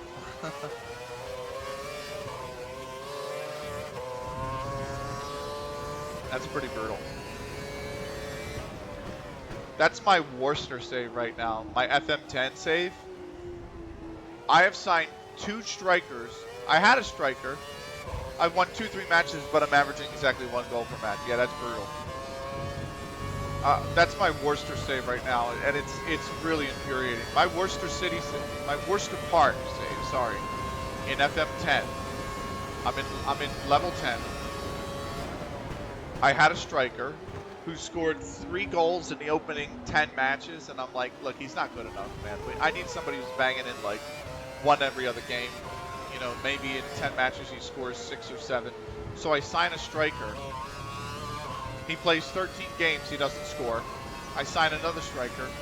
He's played 22 games and he hasn't scored. And I'm like, and my scout said both of them are 5-star purchases. And I'm like, what the shit? is going on with this team. So my top leading goal scorer right now is a winger who has 6 goals in, I'm sorry, he has like 8 goals in like 30 some games. And a midfielder who has 8 goals in the same amount. And I'm like, and my best player this season by far is my defensive midfielder. And I'm like, and we don't blow teams out. We have won so many games 1-0. And we have drew so many games 0-0. It's unbelievable. We had a period where I think it was we had 5 straight fixtures that finished 0-0. I'm like, oh my god. So weather reports suggest light I rain think in of the approximately 30 some 5 games we've played, we've I think scored more than 1 goal maybe 5 or 6 times, and of those 5 or 6 times, I think 4 to 5 of them were in the cups. They weren't even in the league; they were in the cups. So I'm about to go strikerless because my scoring punch coming from the left wing inverted. Yeah. Yeah. And I'm not playing a crazy formation like I'm playing in FM24. I'm playing a very standard 4-2-3-1. Very standard 4-2-3-1. You know, we play control, so we don't play balance, but we play control. It's possession based.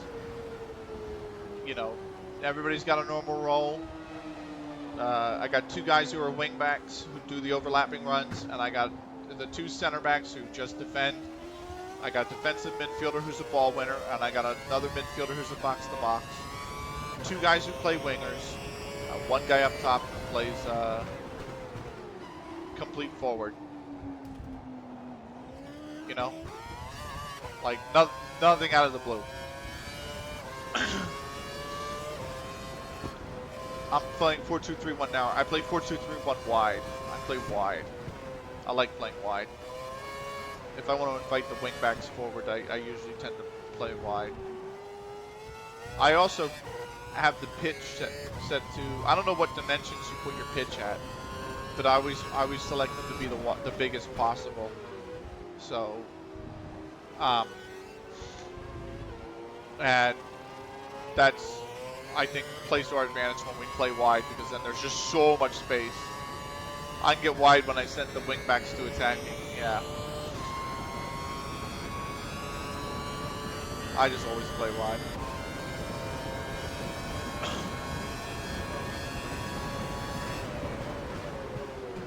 I think I play my wing backs as support. Oh my god, you got all the time you have to leave it to space.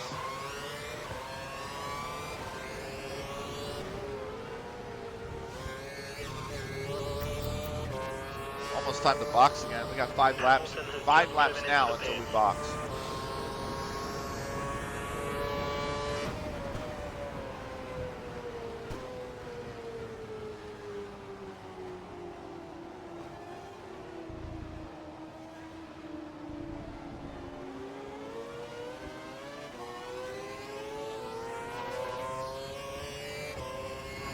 I like playing wide because I always try to exploit space. I'm all about space. That's my philosophy with football. When you move the ball forward, the ball should always be going into space. The only exception, if you're trying to clear your lines and you have a forward who can drop deeper to hold up the ball, then you can play the ball long to him. He holds up the ball. He lets the runs come out from the box, and then you find a man willing to run, willing to push the ball at his feet. But if you're just connecting passes in the midfield and you're trying to find an opening, then the ball should be going into space.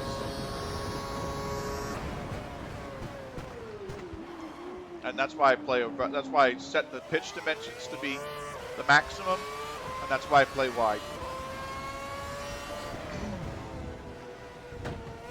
Because if that man has to drop deep is the attacking winger, we'll say. You know, and maybe he needs to come forward into the midfield for the ball. He can release the wing back down the wing because there'll be space. You guys on Twitch are about to get an ad, by the way. So those not subscribed, we'll see you in 3. See Kerr's back online now. The guys have fixed the problem.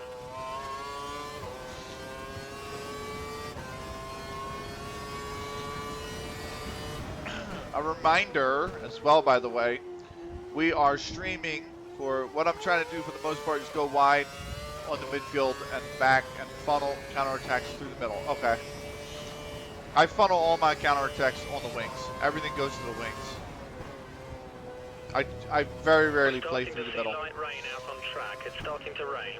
I've noticed that, Jeff. Thanks. I've noticed that for a lap before you said anything.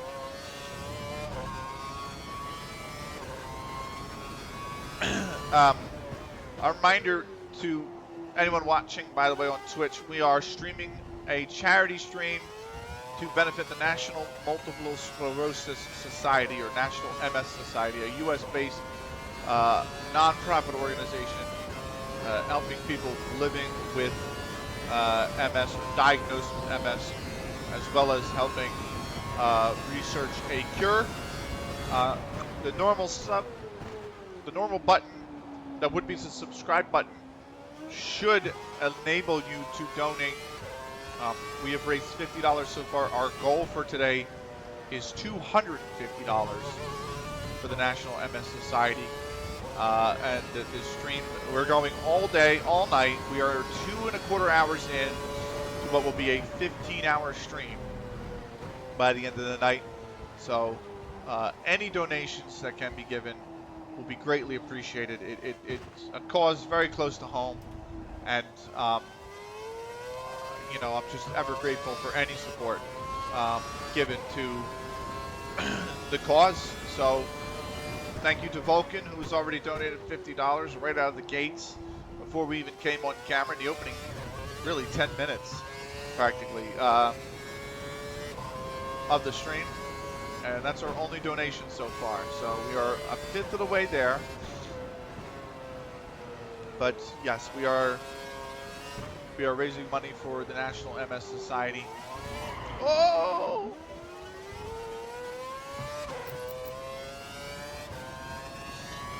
And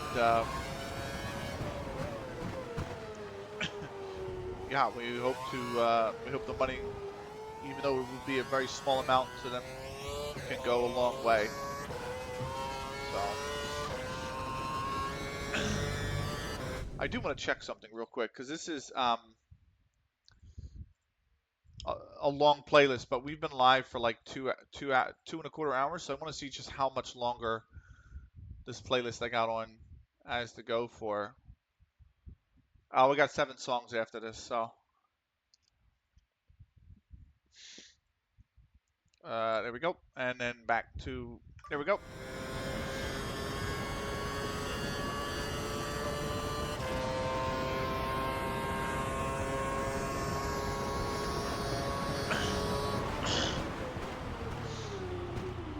So, but yeah, mostly, I have to be careful here. It's really raining.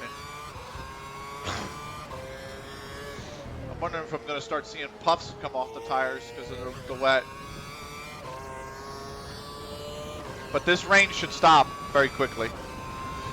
I don't think it's going to be a big interruption to this race. So it's just going to take a little bit of the rubber off the track. That's all. So, but yeah, I do like counterattack, but I like pushing it to the wings because most of the teams in the division play a 4-4-2. Or they play a 4-2-3-1 themselves, and because of that, the midfield tends to be very tight. And if they do play the 4-2-3-1, the wingbacks tend to overlap. So the only area there's really space is on the wings. So I really like, I like to use the ball out wide to push the defensive line back. Because then if the striker is too deep for the ball, then the attacking midfield center, maybe can be the trailing run, and then that ball can just come back across the box towards the top of the box, and you've got a shot open for like 16 yards or whatever. But I really like using the wings. Most of my strategies, except for my FM24. My FM24 strategy is just chaos. It's not actually a strategy. It's just pure chaos.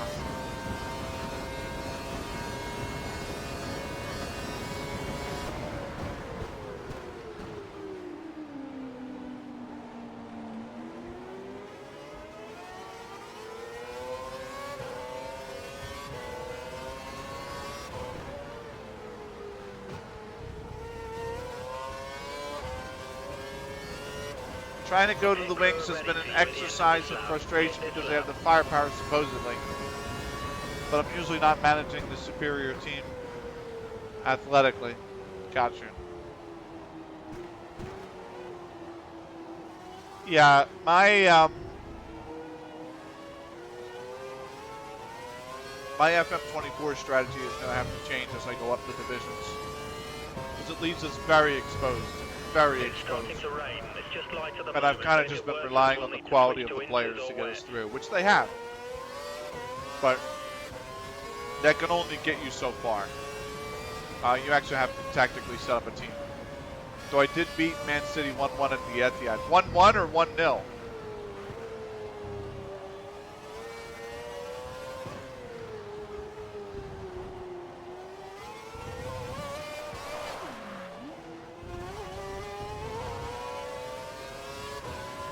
A point was a win in this case. That's fair. That's very fair. I'm getting some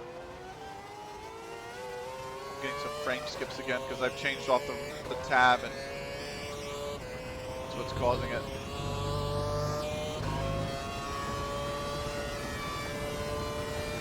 That's fair. I'm in level 18, so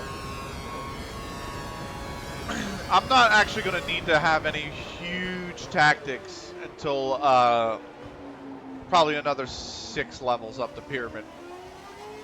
Playing off of the Harvard BTL 2929 Harvard. Nice. Or remember what was the one? Let me switch off that tab that was causing me to, lag a little bit. What was it? USA wins 1-1. The New York Post or whatever when they drew. Who'd they draw? I can't remember who they drew, but they drew to get into the next round. It's like USA wins 1-1. Go now. What the hell? You're free to rejoin the track. The track is clear.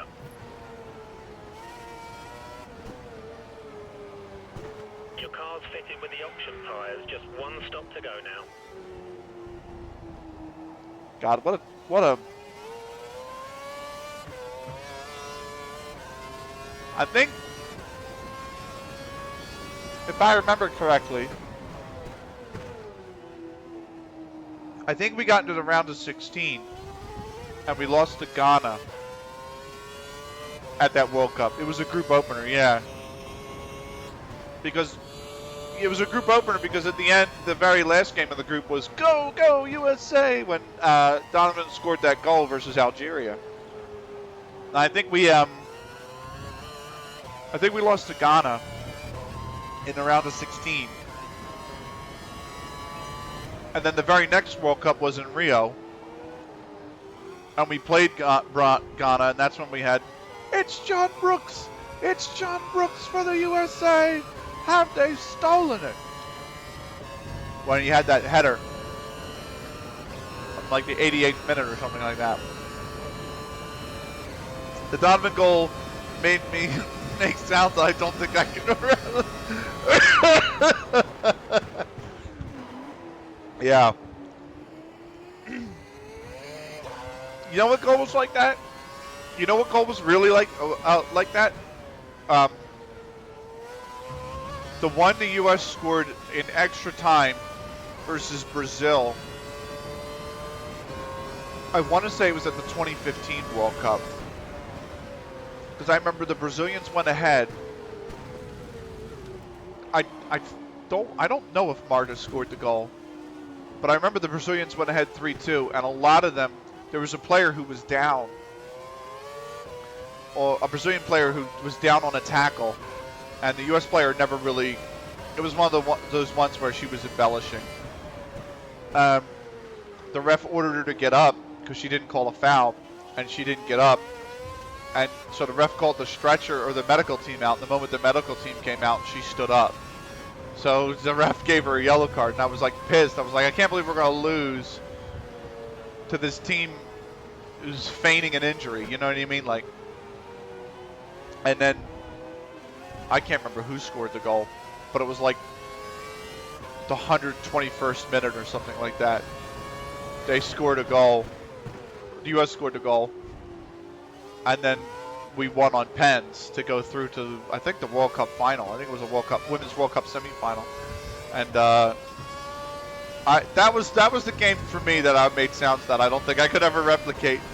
I mean, my voice popped when that goal went in to tie the game. I was like, yeah! I mean, it was just, but it wasn't that. It wasn't, yeah, it was just, this thing won't tear. And I have a risk of sending crackers and crumbs fucking everywhere if it doesn't stop fighting me. There we go. There we go. So, whoa, steering wheel. But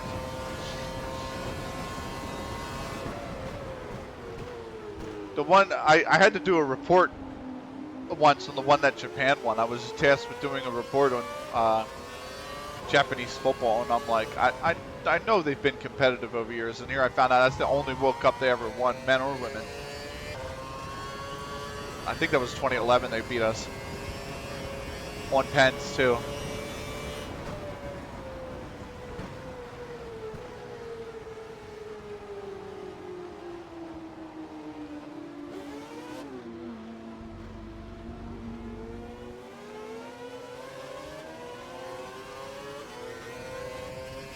Yeah, because that 2015 World Cup final, we smoked them.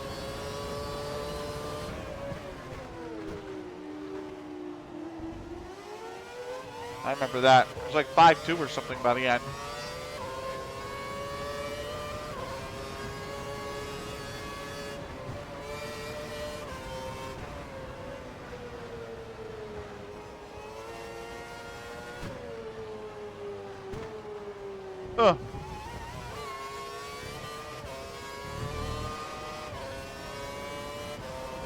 Was it Wambach in 2011 against Brazil? You know what? It might have been Amy Wambach.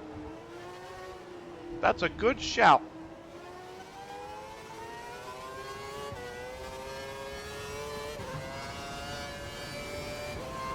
Yeah.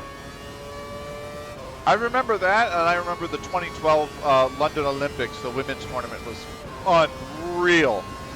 Unreal at how good that tournament was. Looking at the box, she scored 120th plus 2. Yeah.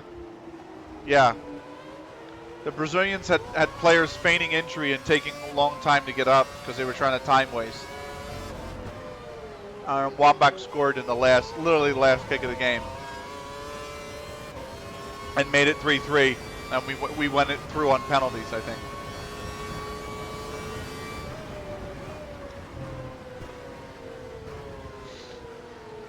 What a game that was.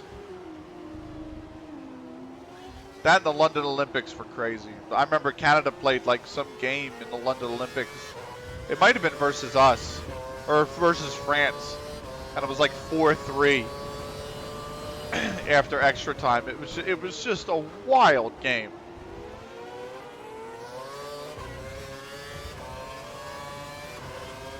And I remember that's when all the U.S. players, after we beat Japan in the final, wore shirts that said revenge on it, and the Japanese got pissed. So I remember the players saying, we'll see you in the next World Cup. And then we played in a World Cup final in 2015.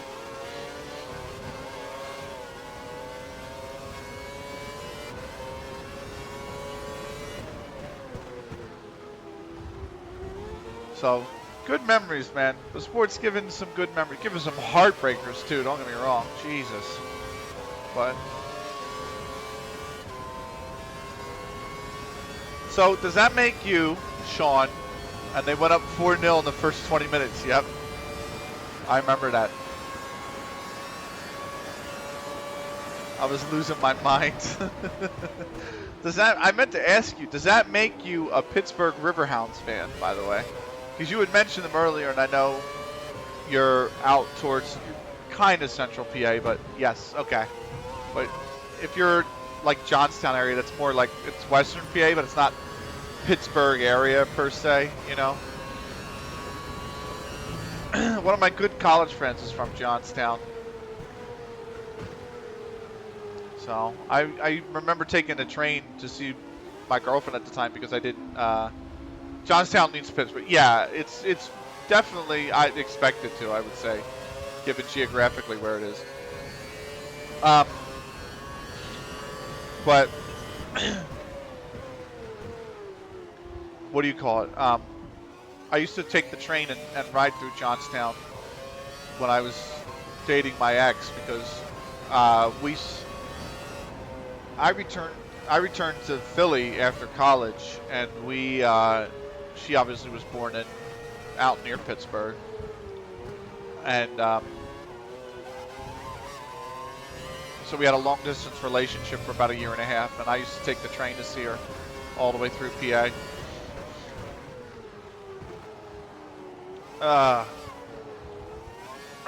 But I remember one of my good college friends telling me he was from Johnstown.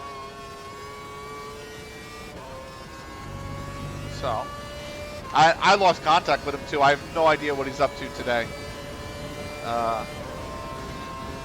But nice. It's not a surprise Johnstown leans Pittsburgh. I'm a little bit shocked when people in Lancaster lean towards Pittsburgh, because most people I would say in Lancaster lean Philadelphia.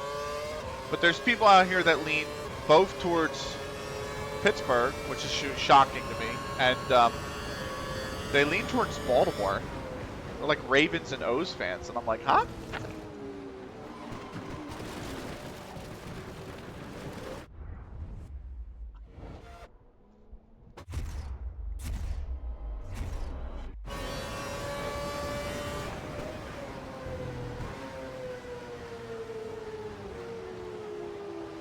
Careful, don't take out your teammate. Well, tell him to fucking move his slow ass then. York Lancaster having the Steelers following that it does stuns me. Yeah, exactly.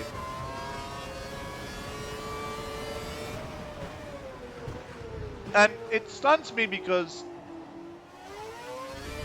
it's not like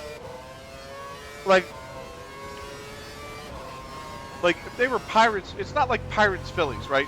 And I mean this by no offense, but outside of the 70s, once you get past the 70s, and especially the 90s, the Pirates are not traditionally a successful organization. Obviously they were. They have five World Series, I think. Obviously they had Roberto Clemente, a fantastic human being. Not just player, but fantastic human being. Right? But within the last 30 years, the Pirates are not necessarily a very successful baseball organization. And the Phillies aren't hugely successful, but they're definitely wildly more successful than the Pirates, right? That's not the case in the NFL. The Steelers are very successful, and the Eagles are very successful. Yes, the Steelers have won 6 titles, don't get me wrong. The Eagles only have 1. But the Eagles are usually the top dog in the NFC East every single season. You know what I mean? And if they weren't, they're a wild card team. You know? And Pittsburgh is usually the top dog in the, what are you guys, in the AFC North? Are you guys AFC North? AFC North, yeah. And usually, the Steelers are competitive. Like, You know, I think your worst season recently has been what? Not counting last season. Not counting last season. I think your worst season was like 8-8. Like that's usually, you know what I mean? Usually the Steelers are very competitive, especially in the division. So,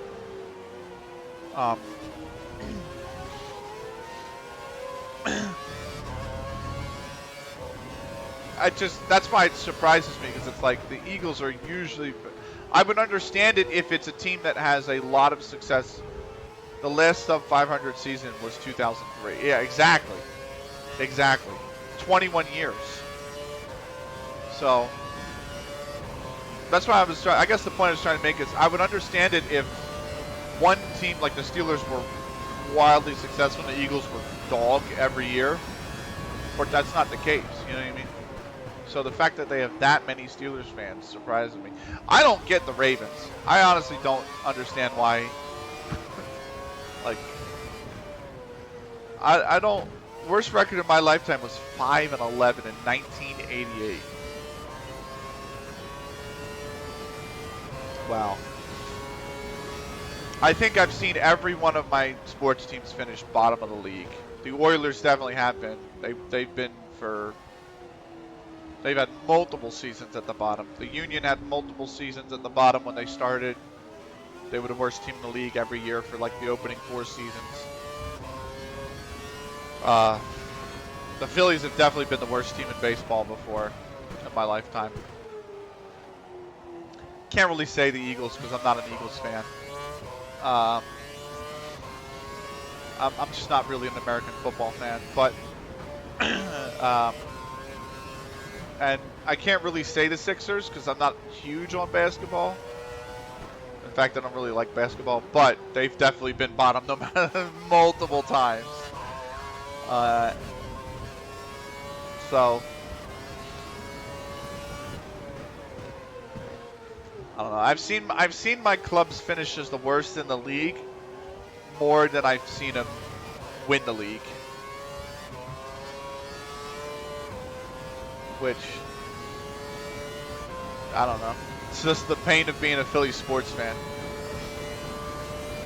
Bizarre Brigade, who's come in here a few times, and I've been in his chat a few times. I'm sure you know Bizarre. I feel like him and I kind of wallow in the suffering because I can't remember the last time Minnesota sports won anything. I don't think I was alive the last time Minnesota sports won anything. I know the Twins was the last team to win the last Minnesota team to win a championship. I don't think the Timberwolves have won maybe like in the 60s or 70s, if they were even around then. I don't think they were. The Twins, I thought, won in the 70s. Minnesota United's never won. The Vikings, I don't think, have ever won. The North Stars and the Wild have both never won. I've had 7 championships in my lifetime as a fan. 5 for the Penguins, 2 for the Steelers. Would trade all 7 for the Pirates to do the thing once. Yeah, I get that. I have had 1. Not counting the Eagles, because I'm not I don't watch American football. I can't pretend like I'm a fan of it, right? So I can't claim that if I don't watch it and say I'm a fan. But I've seen 1, and that's the 2008 Phillies. I've seen us lose in 93. I've seen us lose in 90. 93 was the Phillies. I've seen them lose that. I've seen the Flyers lose to the Red Wings when I was a Flyers fan as a kid. When I changed to the Oilers, I watched them lose 2006 to the Carolina Hurricanes. I watched the Union lose 2022. I watched West Ham lose the 2006 FA Cup final.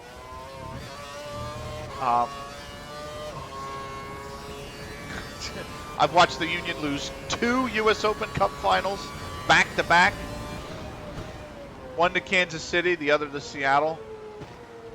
I watched the Sixers lose the 2001 NBA playoffs when I actually enjoyed basketball at the time. They lost to that Kobe Shaq team that won 3 in a row. Like, seen it all, man. Saw the Flyers lose 2000. What were they, 9? Although I was an Oilers fan then, but I don't like the Blackhawks at all. So I really wanted the Flyers to win that series.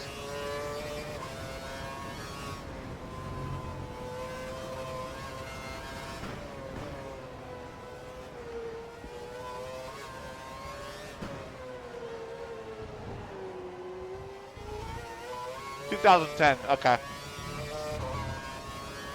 That was a year off. You guys haven't lost much, but I remember you guys lost what?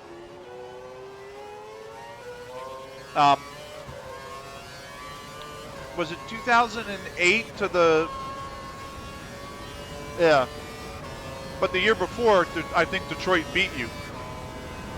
So I think Detroit won 2008 over you guys, and then you came back and won 2009 over them. The only final the Penguins have lost is 2008. Wow.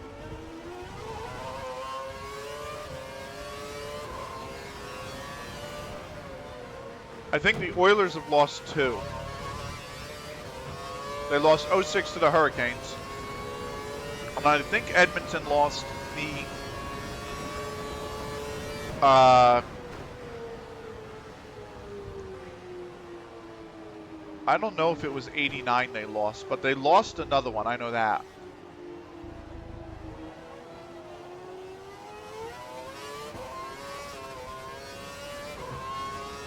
Yeah, 83 or 84 to the Islanders. Yeah, right before their dominance. That's right, because they had just come into the league back then.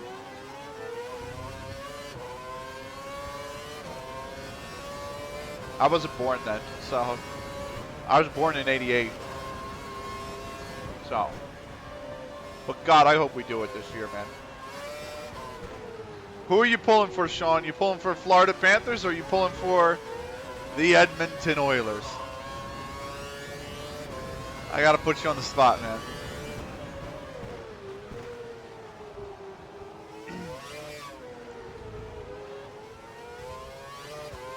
Let's go! All in on McJesus. Let's go. Yeah, it's been a long 18 years since the last time we were here. A long 18 years.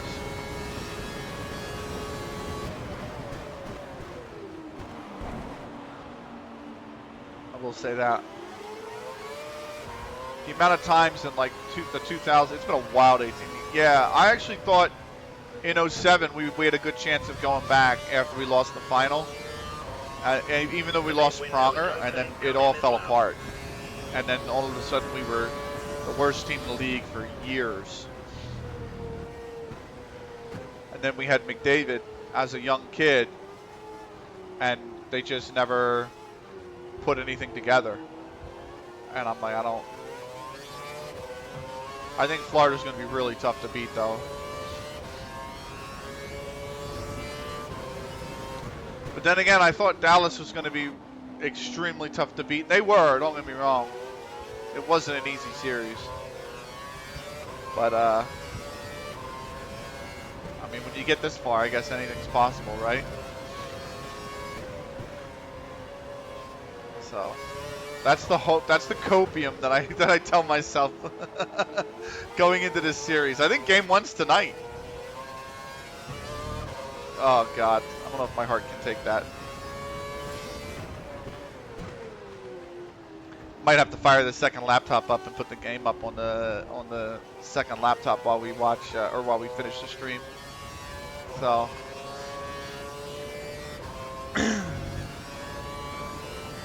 Oh, I got a box one last time. That's right. But we don't have much more left in this race, and then we'll be getting into FM. So we got 9 games left in our FM season. And then we got the 2026 World Cup watch party, of course. Ooh. I honestly think we're going to IRL. I honestly think we're going to really shit the bed at this 2026 World Cup. I think we'll get out of we could get out of the groups and then probably bomb out in the round of 16 again. Exit now.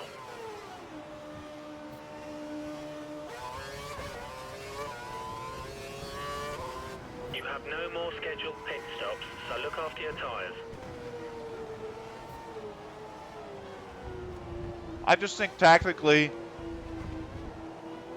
let me put it this way.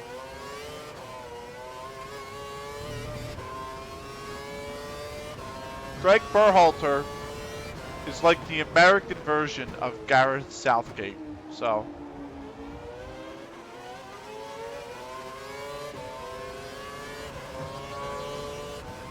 I don't see the quality that gets us out of the quarters without the most fortunate draw possible. I don't even think we get the quarters, mate.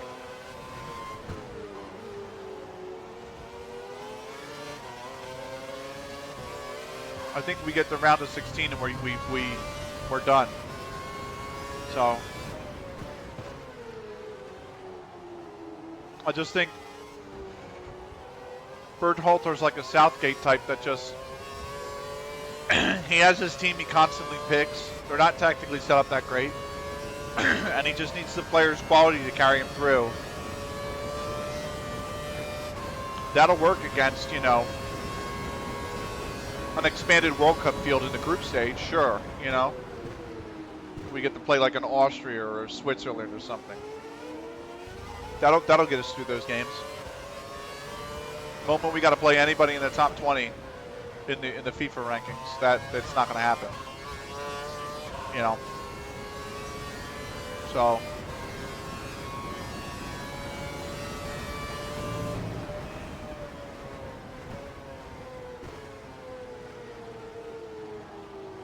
unless they pull a blue blood side in the round of 16, I can see them squeaking by the quarters. That's the problem. I think by the time you get to the round of 16, you're only playing the quality that's left. So, I mean, England, for example, looked horrible. I mean, horrible at the last World Cup. It's arguably the worst I've seen England play since like the back end of the Capello years. And we could only manage a 0-0 draw, like, with barely any shots on target. I just don't see, you know, I just don't see it. I think Copa America is going to be a spoiler for this team. I think they're going to get rocked. Yeah, I think they're going to get rocked at Copa America.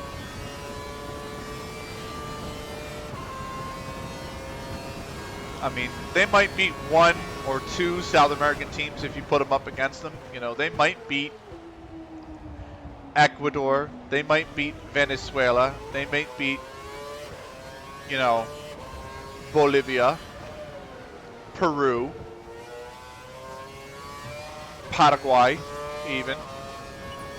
But you put them up against Uruguay, Argentina, Brazil, Colombia, Chile. They're getting smoked. It's like. So, and that's the thing. They might not even beat an Ecuador or a Paraguay. You know, Bolivia they should be fine against. You know, Venezuela they should be okay against. But I don't know. I think they're in for a rude awakening.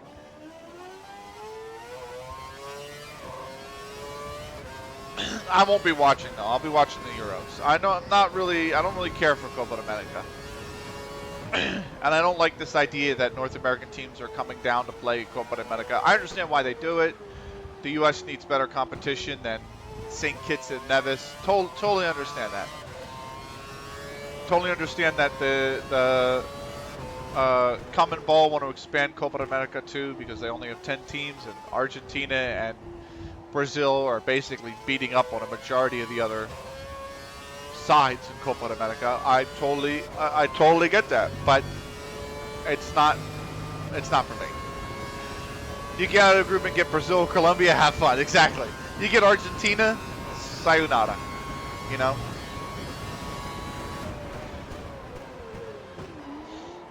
So.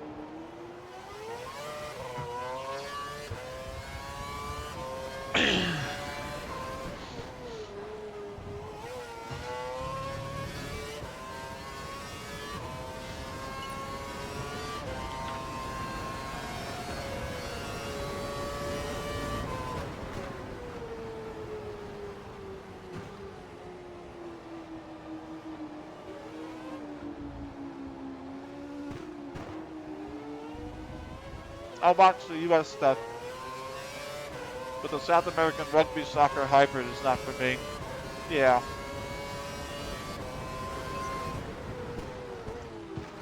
I want to say, like, I'm obviously going to be watching the Euros.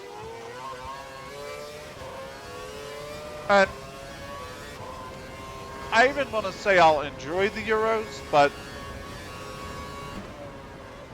it's an expanded field, so even then the games are going to be pretty awful to start. Like, is Hungary versus Georgia going to be a good game to watch? Not really. You know what I mean? Like, is Austria versus Slovenia going to be an interesting watch? Not really. You know, like, it's going to be pretty boring. Almost as boring as the dull-ass kits they got for the Euros this year. God, the kits are awful. But I think it'll be better than Copa America. So, especially once the groups are over. Once the groups are over, I think the tournament will be all right.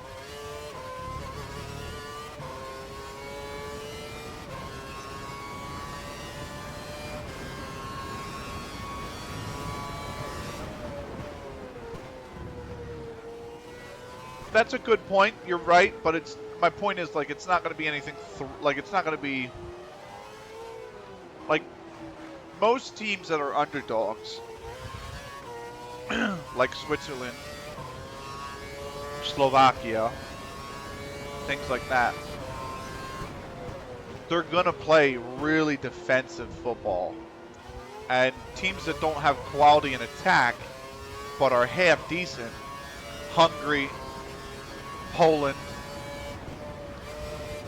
they're not going to be able to beat that, and you're going to get these games that are just snore fests.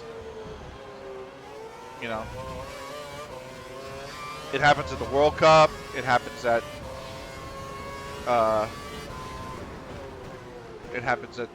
things like the Euros. It is what it is.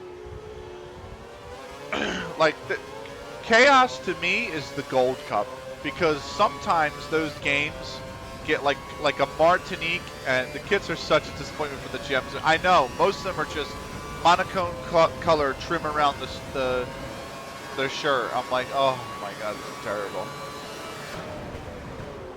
I actually did a tier list of them the other day, and I posted it on Twitter and on my Discord. I'll see if I can get the link to the Discord image in a minute.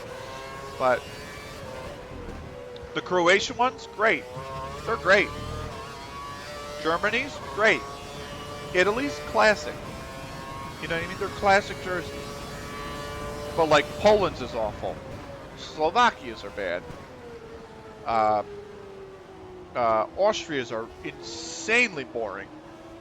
Spain's are boring. Netherlands are like, meh. They're okay. Scotland's are okay at best. Like, Georgia's kit's really nice. Georgia's actually got one of the nicest kits at the Euros. But then it's like, you know, Slovenia are all right. But Hungary's are really boring. Czechia's is boring. Like, it's terrible. Nike don't make good kits anymore. You know, 5-6 years ago, Nike made the best kits. I have the 2020 South Korean away. Amazing kit. absolutely incredible kit from Nike. Now, awful. Their kits are awful. And I remember in MLS, we were complaining a lot because when they came out with the 2020 kits, a lot of the fans said this shit is terrible. It's just one color, a little bit of trim, like it's genuinely awful. And we have a problem with DRS. they You won't be able to activate it. they went back and said, okay, we'll design new stuff for 2021. They came out 2021. We said these are great, these are phenomenal. So they were like, okay, we'll keep on this trend, and we have gotten solid kits for the last 3-4 years from Adidas. Some amazing ones. The Jimi Hendrix purple for Seattle, the Bruce Lee kit for Seattle, the Lightning Bolt kit for the Union, the Smoke kit for the Union. All of them amazing kits.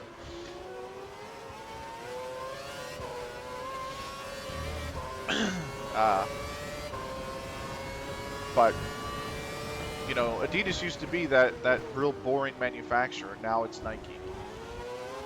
The Wales kit from 2020 to 2021 set the bar too high for understanding kits. Hang on. Wales 2020.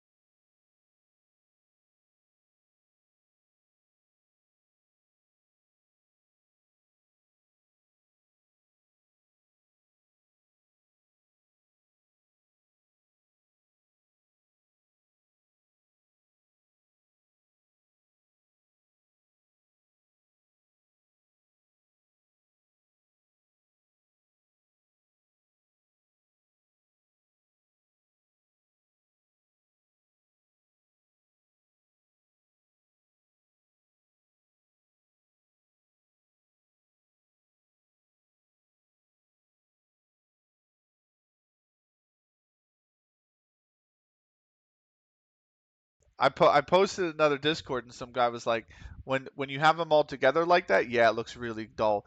Red kits with mini yellow trim almost look like McDonald's polo in a smoky yellow. Yeah, no thanks. That's my tier list. Like some of them are decent. Like the ones with the design in them, like those first two, the white and the black, in the decent category that have the design woven, they're okay. Spain's is okay. That red with the yellow trim and then the black up here, that's okay. You know what I mean? England's away. That's like that real off bluish purple that has the vibrant colors down the side. That's all right. France has got the pinstripes. That's okay.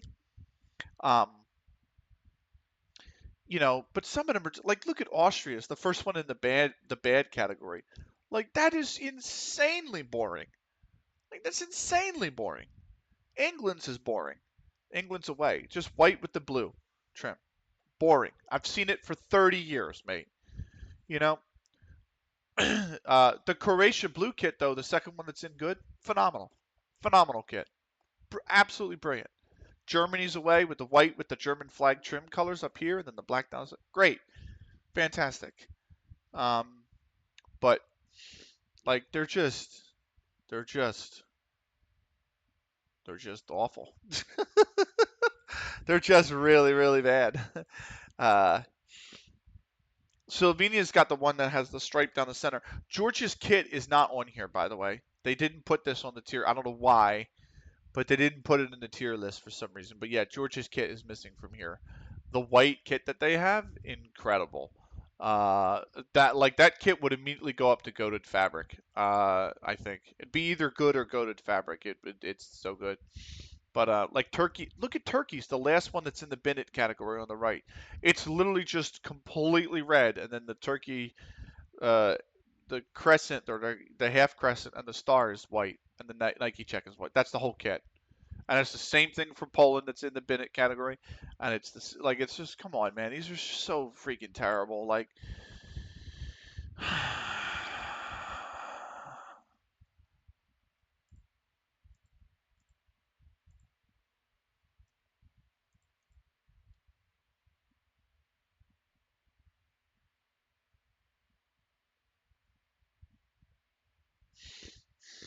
so I don't know. They got to do better next year. Where am I at here? Yes. There you go. Start. Let me go here. Let me go back here. Resume. I know the music stopped. I finished the playlist, but I've only got about 5 laps left, so we'll. I'd pop Slovenia's home. Oh, the blue with the little stripe. Yeah, it's pretty decent, isn't it? You pop it into good. I think it's decent. I don't know about good, but listen. Honestly, Sean, that's an argument I would 100% listen to. I'll put it that way. Like,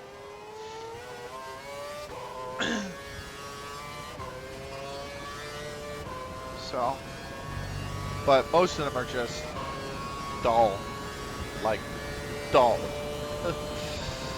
And I'm like, I don't even like. It's just nobody bothers. Nobody bothers making a nice kit, I guess.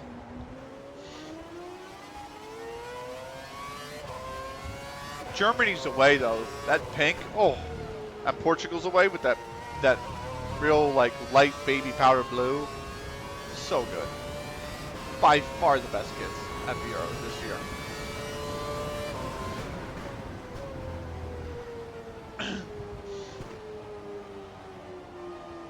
So, but you know.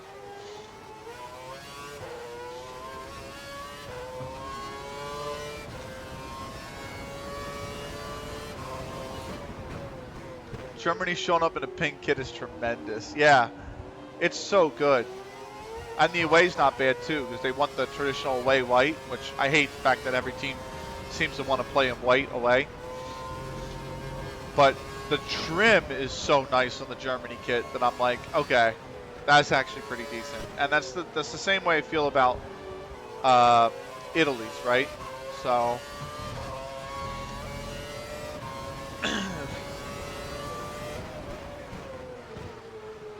But, I mean, the rest of them are just...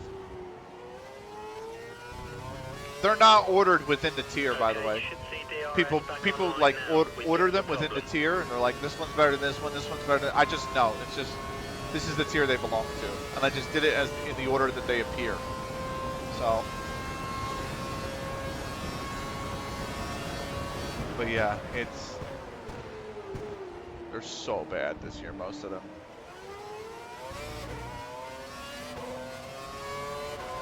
Like, I saw First Goal Series the other day was streaming because he was back from vacation, and he had Mexico's away jersey on, that white with the, like, it was like from 2 or 3 years ago, the white with the, like, the tan Aztec design woven in it, and I'm like, that is one of the best jerseys we've had in the last 5 years, like, just to come out, period.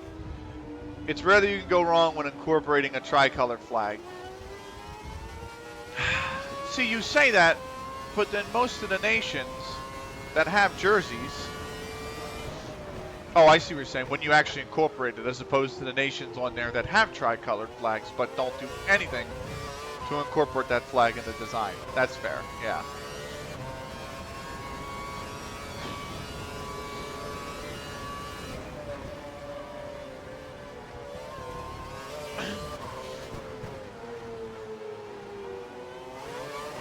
Whoa, bud. 3 to go.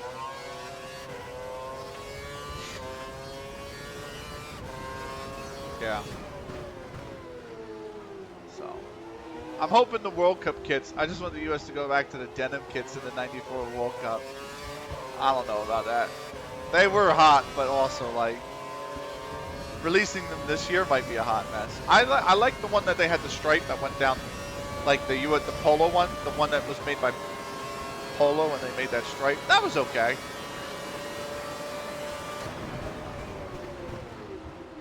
That grew on me, I'll put it that way. When it first came out, I was like, oh no. But then it grew on me.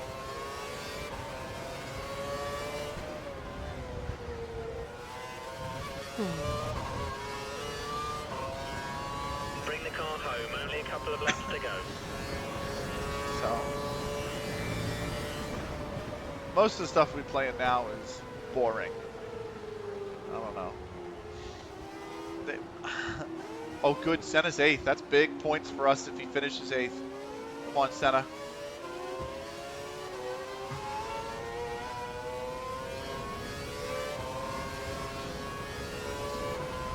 Especially since both Hamilton and Button are in the top 3. The car ahead So is nearly we're a going to lap gain down. You should move over and let 29 your car. points as a team. They're going to gain 33, but shouldn't be too bad. I don't know who's in second. I can't remember. I think Lotus is.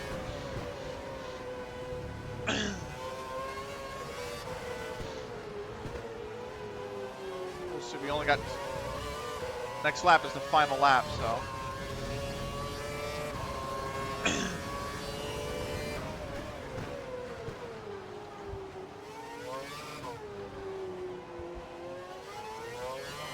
Ooh.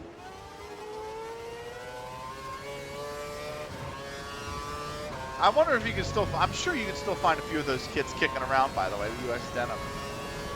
I know one thing, Classic Football Shirts is a phenomenal website that I need to make sure I stay off of for months at a time, because otherwise my wallet will absolutely suffer. I bought 2 shirts for the first time this year. I bought shirts off them, and I bought 2, and they're phenomenal. And I'm like, God, I just want more now. And I'm like, no, no, no, no.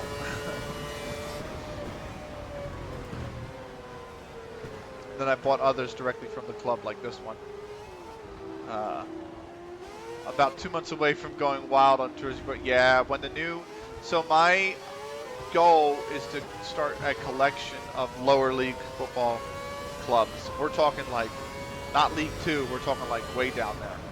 So I have about, I think I want to say I bought about 7 last year. And obviously the clubs, because they're mostly volunteer run, they're not operating for the next month or 2 at all in any capacity. So when the season starts up at the end of August, I'll probably be starting to place some orders for some kits. And that's what I want to buy a lot more for the You're putting a good lower league distance sides. between yourself and the car behind. Continue to do so. They're hard to find, some of them, because they don't have websites. A lot of them don't have websites. Or they just don't have a club shop. So it's like, okay. But, yeah, I'm hoping next season I can do so.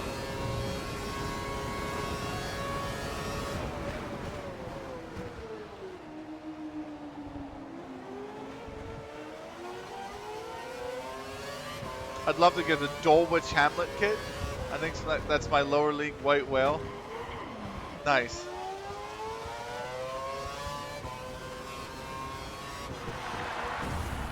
I have a few interesting ones. I want to get another Rygate Priya rerun because that is Senna finished 8th. That's good.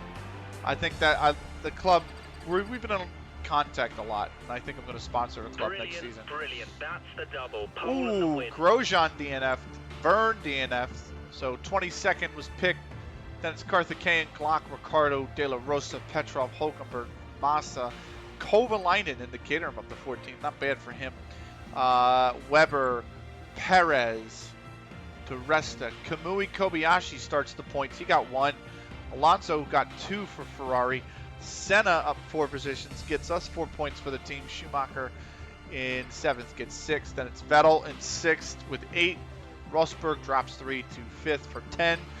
Raikkonen improves 3 for 12. And then it's Button and Hamilton, 15 and 18 for McLaren. We get 25. Time of the race, an hour, 35 minute, 51.118 seconds. Drivers' Championship. Pick, Verne, Glock, Carthagena, De La Rosa, Ricardo, Petrov, Hulkenberg, Kovalainen, DeResta, Weber, all without points. And then Felipe Massa starts the point scoring positions with 2 for Ferrari. His teammate on 3 is a position above him. Then it's 1 point up to our teammate Bruno Senna, who jumps to 11 with today's result. Kobayashi is 3 ahead of him, 110. And then it is 6 ahead to Vettel in 9th. 5 ahead of him is Perez for Sauber in 8th. And he is 3 back of Michael Schumacher for the Mercedes in 7th, level on points with Roman Grosjean in 6th. 5 ahead of him is Rosberg in 5th on 26. Only a point between him and 4th and Jensen Button. And then it is 15 to Kimi Räikkönen in the Lotus, and another 2 up to Hamilton in 2nd. It jumps into 2nd with today's results. So we're at the top of 75 constructors. Marussia, HRT, Toro Rosso, Caterham, Force India, all without points. Ferrari've got 5 now for 7th. Red Bull have 13 for 6th, and then it's 12 up to Sauber in 5th. Another 22 up to Mercedes in 4th. Another 16 up to Lotus in 3rd.